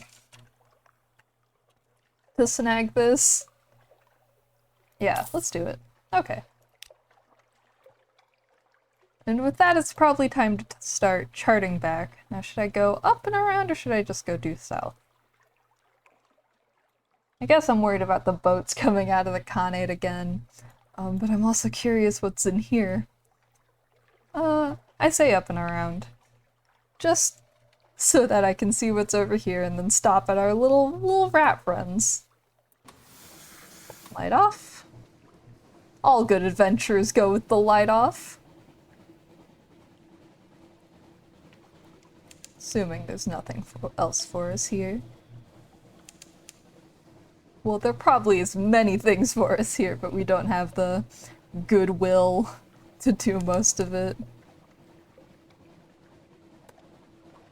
Just directly up and out of here.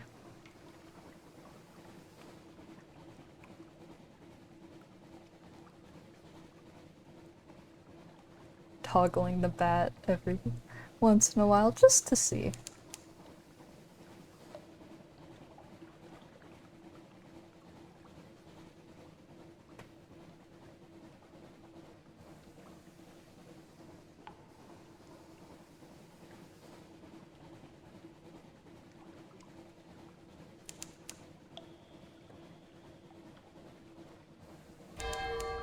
Oh, hey, my light's back. Nice.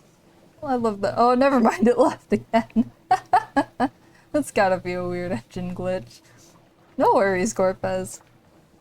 We're nearing 2 hours, so I'll still be going for a bit. But I might start winding down soon.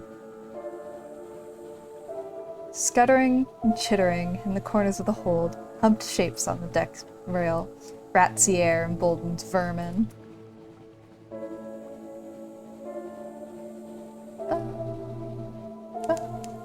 Nuncio, some distance northeast. Okay.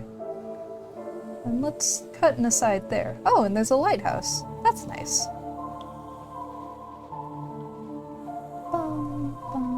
It's not Port Cecil. At this point, I have a feeling Port Cecil is a mass hallucination that no one has ever seen. But that's okay.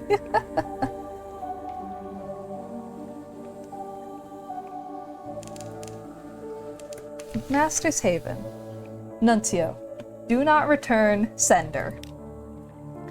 Taciturn functionaries walk the docks, in the uniforms of postmen. An enormous crowned statue casts a chilling shadow. The statues gleam with rat's eyes. Their ceaseless chittering rolls like the tide. Let's see. Go to the Postman's Tavern. The Inky Blotter, it's called. The sign doesn't look like very much. Warmer inside than it looks. Faces turn in your direction, but no one seems surprised to have a new arrival on the island. Lit by the two roaring fires, one at either end of the room. The bartender is in a postman's uniform, like almost all the patrons. The noseless postal inspector, called Blunt Thomas, delivers the drinks, clears table, and stacks the firewood.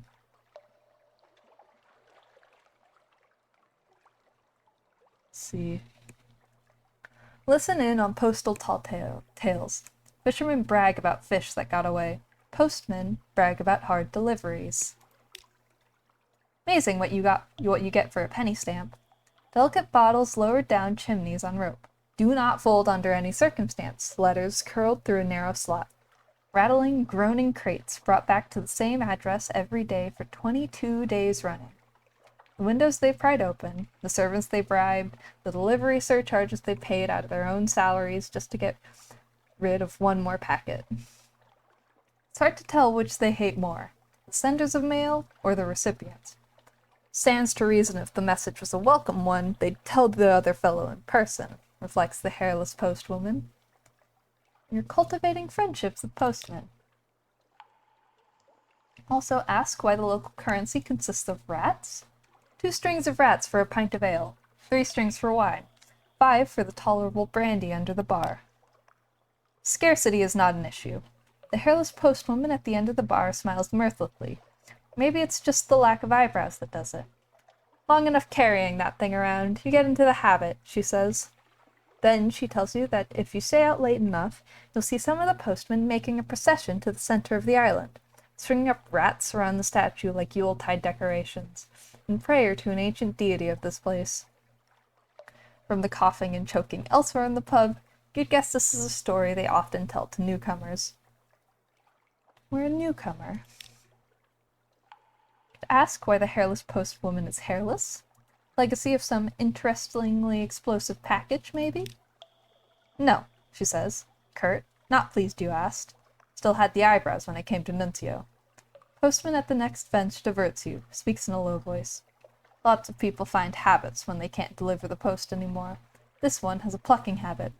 Best learn not to notice. You glance up. The hairless postwoman is still glaring at you. See, that's not ideal. Ask about the big statue in the center of the island. There were a guidebook for visitors. It would have to be the first entry. Oh, that? It's all of us, isn't it? Sort of the spirit of the island. Most of them don't seem troubled for more of an explanation than that, though the hairless postwoman tells you it didn't always look like a fallen London postman at all. He used to have a different face, a more old-fashioned outfit.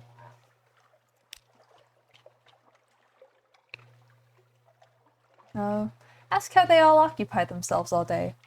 There must be more than this. Dead letter office. Big building, center of town. Hard to miss. You can work there too if you want. It's not clear whether this is a generous offer or a threat. Been invited to serve. Experienced in shift work at the dead letter office. We're now accepted by the locals. Ask to borrow a uniform. If you're to fit in here, you'll need one. Look, but not touch. They're polite, even apologetic about your request. You're welcome here, and welcome to take shifts at the dead letter office, but you cannot wear the uniform unless you are a postal employee back in fallen London. Regulations. Blunt Thomas at least let you have a look at his uniform jacket. Neat stitching, gilded buttons, a thin but dignified circle of braid at the collar. Inside, a patch that goes over the heart, stitched with 6 red letters. You can't read it, but it makes your eyes itch and your scalp feel like burning. I see. Alright, back to the dot. Not gonna have the clattery air do anything that would make piss them off. Seems like not the best. Try a shift at the dead letter office. There's a sign of a cancelled stamp over the door. Extensive tour. Blunt Thomas takes you around the office. Small collection room where those retrieving letters may state their business. Much larger set of back offices where newly arrived letters and parcels are collected and sorted. Dank, briny smell that never goes away. Presumably because so many of the parcels spent time in the water before they arrived here. In the back room is a machine manned, ratted by a postal rat. A rat is Faber in a pinstriped hat. Shovels sludge-damp letters into the machine's hopper, and they come out dried, cleaned, pressed, and sorted into slots by size and quality of paper. We're working shifts! Shift work in the dead letter office. One has various possible occupations here.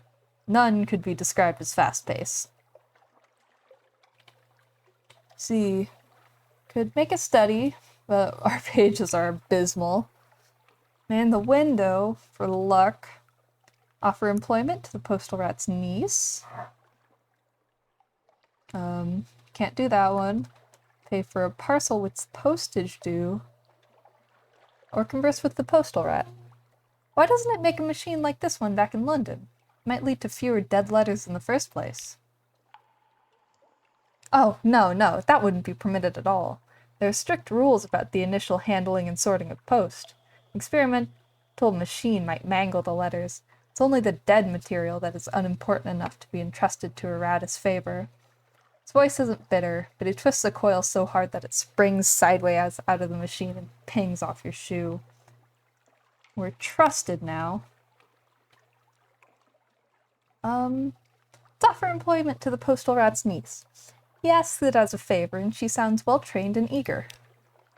Strongest possible recommendation. The postal rat is grateful, and says so at length, in a variety of ways. Only so much work to go around on Nuncio. She keeps asking to assist me here, but as you can see, gesture at a heap of loose gears and unhooked chains. Hardly require any assistant. My research is at so delicate a stage. She's an excellent worker, very bright, like her mother. Now of one Radis Faber assistant. I will be right back. My dog needs to go out, and he's being very loud about it.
Alright. Now have one Radis Faber assistant. You want someone to take a look inside that? In combat, Radis Faber assistants can be deployed for quicker repairs. It's dangerous work. Don't expect them back. Let's see. Can explore along the beach. It's a long stretch of shale, dotted with washed up kegs and barrels and smaller flotsam. Shifty going. The rocks slip and slither underfoot, but you keep your balance. Every lap of the wave drags up some new letter or parcel. The face of the water is dotted with them, as far as you can see in this blackness, carried by a powerful current. Let's see. Can collect material for the dead letter office. That's where all this flotsam belongs. so it can be sorted. Will of its own. You make your way along the shore with a big sack. Many of the envelopes are too damp to read, their addresses permanently lost. But a surprising number are still legible. There are also parcels. Here and there is a crate, a message in a wine bottle, a sealed cask that is bobbed up out of a shipwreck. Your sack ought to get heavy with all these contents, but it still pulls upwards and away, straining inland towards the dead letter office like an unmanageable dog. We're familiar with the pull. We have dead post. Don't have the pages to study the currents here. It's unfortunate. But back to the docks. Do some more shift work at the dead letter office. And let's feed our undeliverable letters into the sorting machine. The gleaming hopper awaits. 52 categories. After prolonged whirring, the machine begins to distribute. 7 invitations edged in gilt into the correspondence of the aristocracy slot. 2 oversized parcels, probably containing books, into the books tray. 1 stamped bronze tablet that drops with a clang into a bin marked First City. The postal rat watches all of this with an air of satisfaction. Right. Ask the postal rat for a key to the basements. You've worked here long enough now, and you might need one. No trouble at all. He's surprised by the request. Most postmen don't like it down there. No one ever asks for a key. But he'll cut you a new one. Just be careful in there. And come out if you start feeling wrong. We're authorized for backroom access. Open the back rooms. The key is warm in your pocket. Deep and deeper. You had expected a few shelves of supplies, more files of letters, a few years older. No. It is a pit, so deep that lantern light does not show the bottom. Spiral walkway descends along its wall, and that spiral opens wider as it goes, as if you were looking through the narrow end of a very large shell. Lining this wall are shelves and nooks, unevenly sized. Some are a few inches square and contain single scrolls of papyrus. Others support crates bigger than coffins. They're made of a woody fungus, grown to meet requirements. There are no marks of carpentry, or any of the postal rat's handiwork. 3 turns down the spiral, and you feel you can't breathe. Time to leave. You can come back later. Maybe. We're a basement custodian, and our secrets have gone to 5. Let's tell the postal rat about your basement findings. Gives you something new to chat about. Troubled, but not surprised. They say that's been there since before we came, before there were Londoners in the Neath, before there was a dead letter office. There was someone else, and they built the last layer on top of what was there before, and so on. When you press him a little further, he says, I've been down there. Didn't like it much, but I wanted to test my machine. Thought if it could handle some of the very old dead letters, that would be a good sign, you know? Evidence the machine was in working order. Good, strong sorting categories, and so forth. He pauses. There's letters down there that set your hair on fire if you so much as look at them. See the bald patch on my left leg? That wasn't a machine accident. Oh no. That singed right off as soon as I put my nose into one of them letters. We're familiar with the flaming letters. More tales of terror! Woo! And another extraordinary implication. That may be it. We don't have the mirrors to do any of that. So I think we end our shift. Maybe check in on the tavern once more. Just to see. Let's trade war stories about your shift work. You know how to fit in. Common ground. The parcels you've weighed and entered in logbooks. The things that oozed out of them. The postmen are delighted by your incredulity. And shock. A civilian finally understanding the full horror of the post. They have stories even worse than those, let me tell you. Hang on a moment. Postmaster Scritch, we've all heard your rubbery lump story already. It's nothing to the tomb colony pickles. Pickled what is what I want to know. What about that soothing copper crate, and how we had to scrape off bits of the masonry. Do you remember? Night runs late.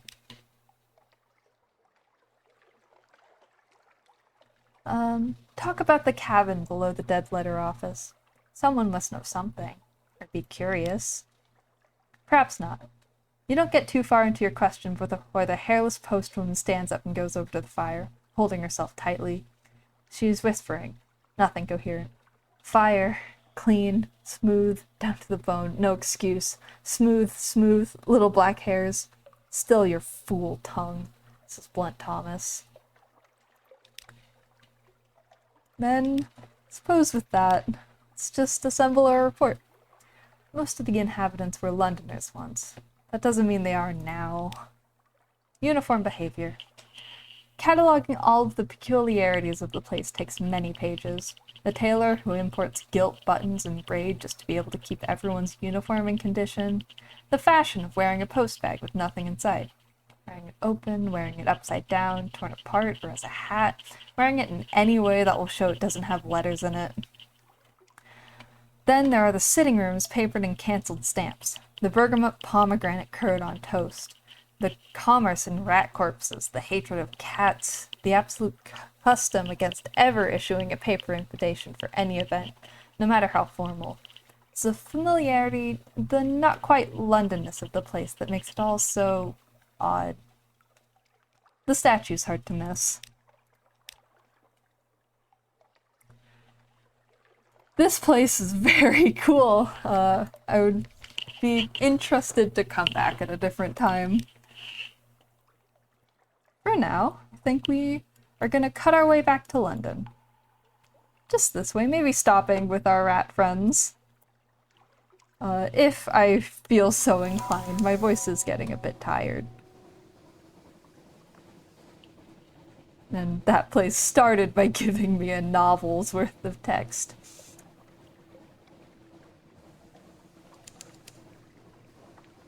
Tag this lighthouse up here just for posterity, honestly.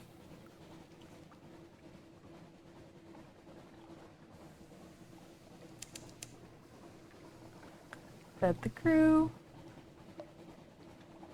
Can you tag this little light on the map for me, please? Skylar's End. I see.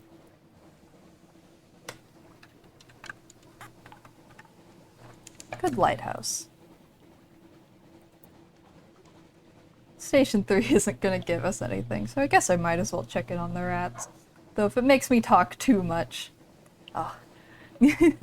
And then when I stop there, I'm gonna have to let my dogs in because it's 90 degrees outside, but they keep wanting to go out. Because they're very silly.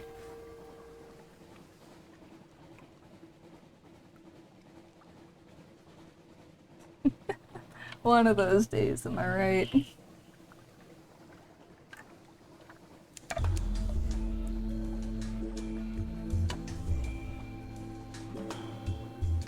We have entered the snares once more.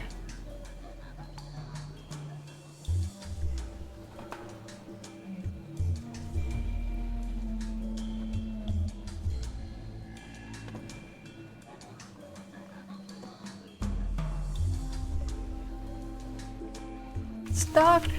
I will be right back.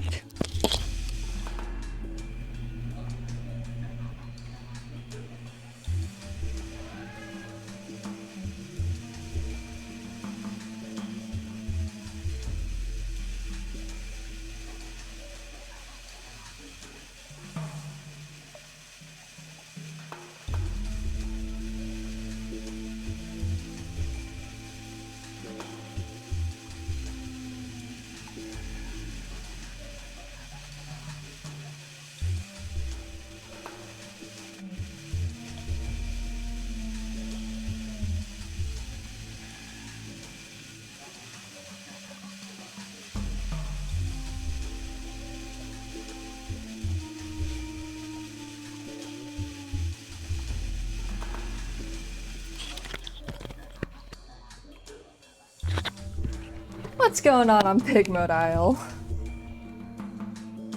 Let's see. Hail Marinia, the East's most adorable nation scurries around your leg. Scintillac harvesters drag heavy bags of the island's bounty to their silos. Industrious rodents work hard on towering edifices, some of them almost neck-high. London will never believe a bloody word of this. Well, London should come out here then.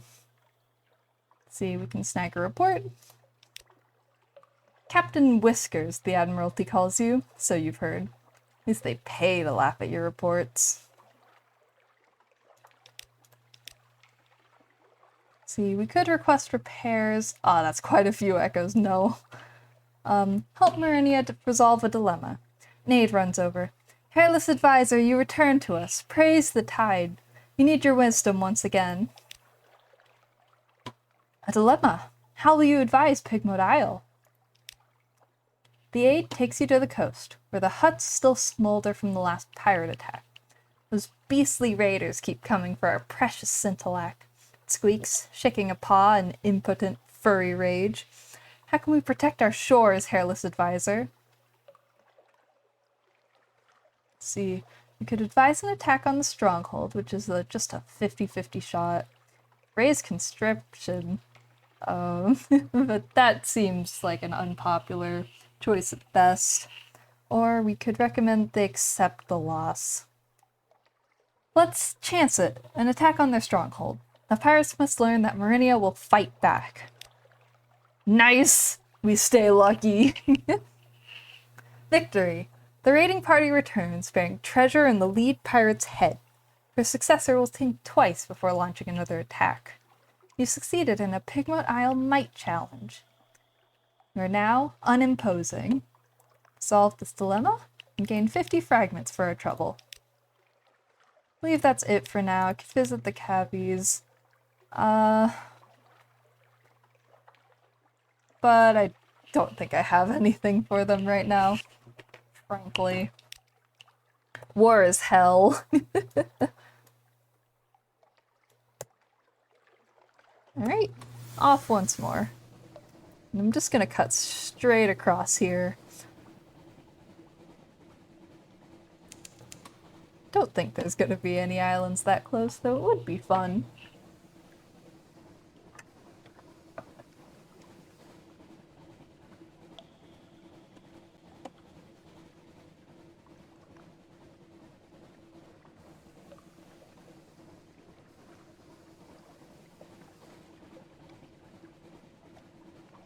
Been a pretty successful journey all around, though we still haven't found the place I said we'd find in the title.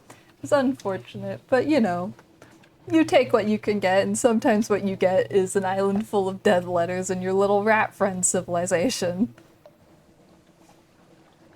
Are we that close already? Yeah, we're booking it, honestly. This ship moves decently fast.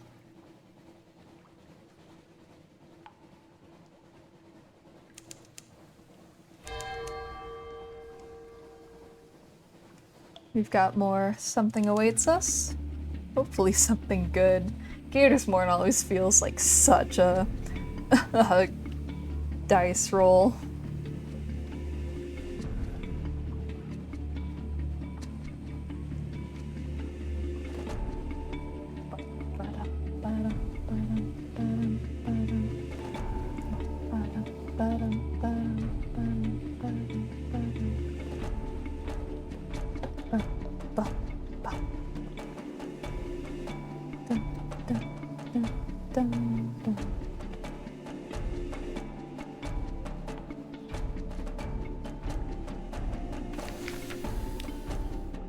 And so we arrive here once again.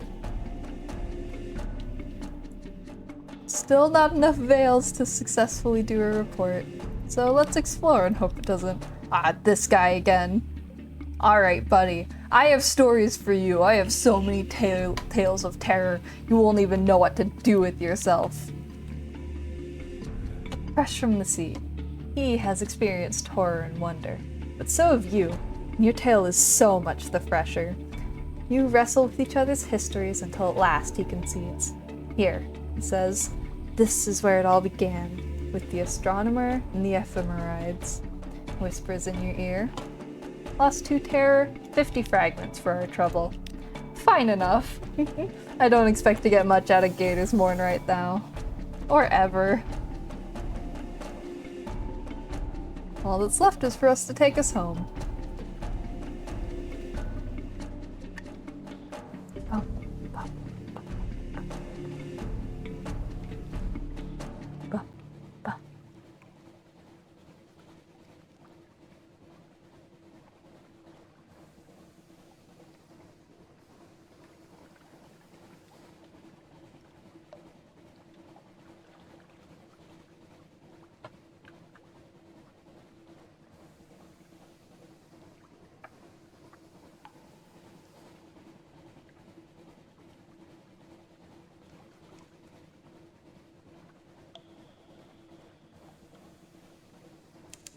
Remains of Hunter's Keep.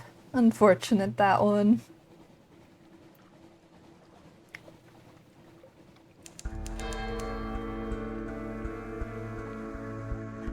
And we're home. Quite a ways at sea that time. It feels like we're barely chipping away at this map every time we go out. Ooh, nice sandwich check. What kind of sandwich?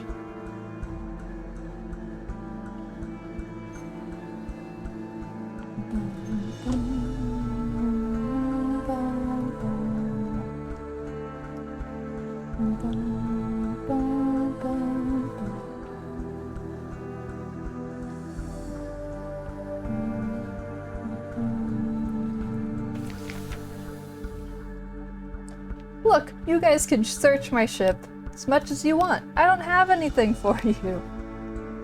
Ooh, the alarming scholar has invited you to call on her. Him? At the university. Oh, grilled cheese.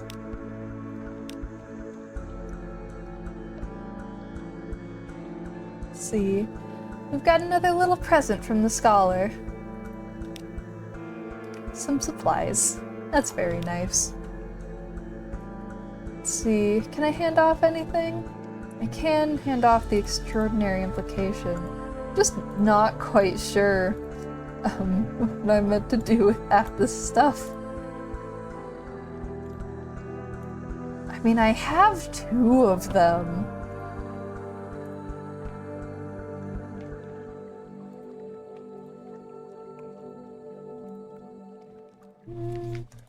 I don't know. Wondering how much it'll pay. Offer the scholar an extraordinary implication. What a tantalizing crumb. The scent of secrets. I will place it with the others. One day I will have enough. 250 echoes. Okay, not bad. That paid for my mirror catch box. Antiquarians has increased to 3. Right, then that's good enough for now. Let's see, drop some stuff off with the survey office. Nuncio. Ah yes, a place that lures away postmen. One hears no end of complaints from the postal service. 30 echoes, favors, and of course we lock that place in as a survey. And canals, normal as ever. Big Road Isle, they just don't respect us more, just a little unfortunate. Khan's Shadow. Oh, these are always fun. Come on, let's hear it. Report submitted. Other officials gather around to hear your tales of bloodshed and debauchery. The jokes about the Khan that the Shadow produces so efficiently and so entertainingly. The one about the Khan and the donkey produces a roar of patriotic laughter and encourages the deputy recorder to unlock the department drinks cabinet. That's fun. Mo Island.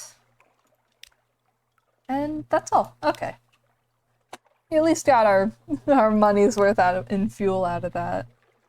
It's time with our family to just chunk away our terror. See anything at the Rose Wharf? Moves in the Great Game, but I don't know about that one. I think the Admiral could probably use it more. 30 echo plus a favor. Let's see. Otherwise, I'm not sure if there's much for us in London at this current time. Shops. Yeah, we're at the very least keeping our money about where it needs to be. We're chipping away at this map. Nothing crazy, but we did find the Kane. Still haven't found Port Cecil, so I'm assuming it's way out somewhere here, which isn't ideal. We also need to start searching the south for that island to progress the main quest line, putting that one in big old quotes. Next time I also maybe want to try going to the surface, because I have enough money that I can just buy a ton of fuel, zip down there, and then come back. Mutton Island continues to be absolutely empty. I'm not sure if there's ever going to be anything else for us there, if it's going to continue to be empty, but I'll keep checking in on it anyways. We also found out about that new restaurant in Venderbite, and it might be good to stop by there, just because it's been quite a while. I haven't stopped by there in like 4 hours. Oh, there's too much to do. There's so much in this life. But you know, we did make some pretty good progress. We found a bunch of... Pigmode Isle was a fun find, and I'm glad we've got this little this little country we can help out. Khan's Glory, Khan's Heart, Khan's Shadow is also all pretty neat, though I definitely don't have any of the plot stuff required to do anything there. Man, yeah, this game's fun. I might be back on Wednesday. I also might not. This week is kind of extremely busy, so it really depends. But yeah, I think I'm about ready to wrap. I'd go longer, but my voice is getting kind of trashed, because I also had a very talk-heavy morning. Yeah, of course. You too. Everybody have a good day. Please have a good day. Enjoy this bright, beautiful Monday. I'm gonna try and stay cool, because boy, summers are hot here. I'm also gonna get myself some lunch. I'm very hungry. Yeah, other than that, later gang. Bye!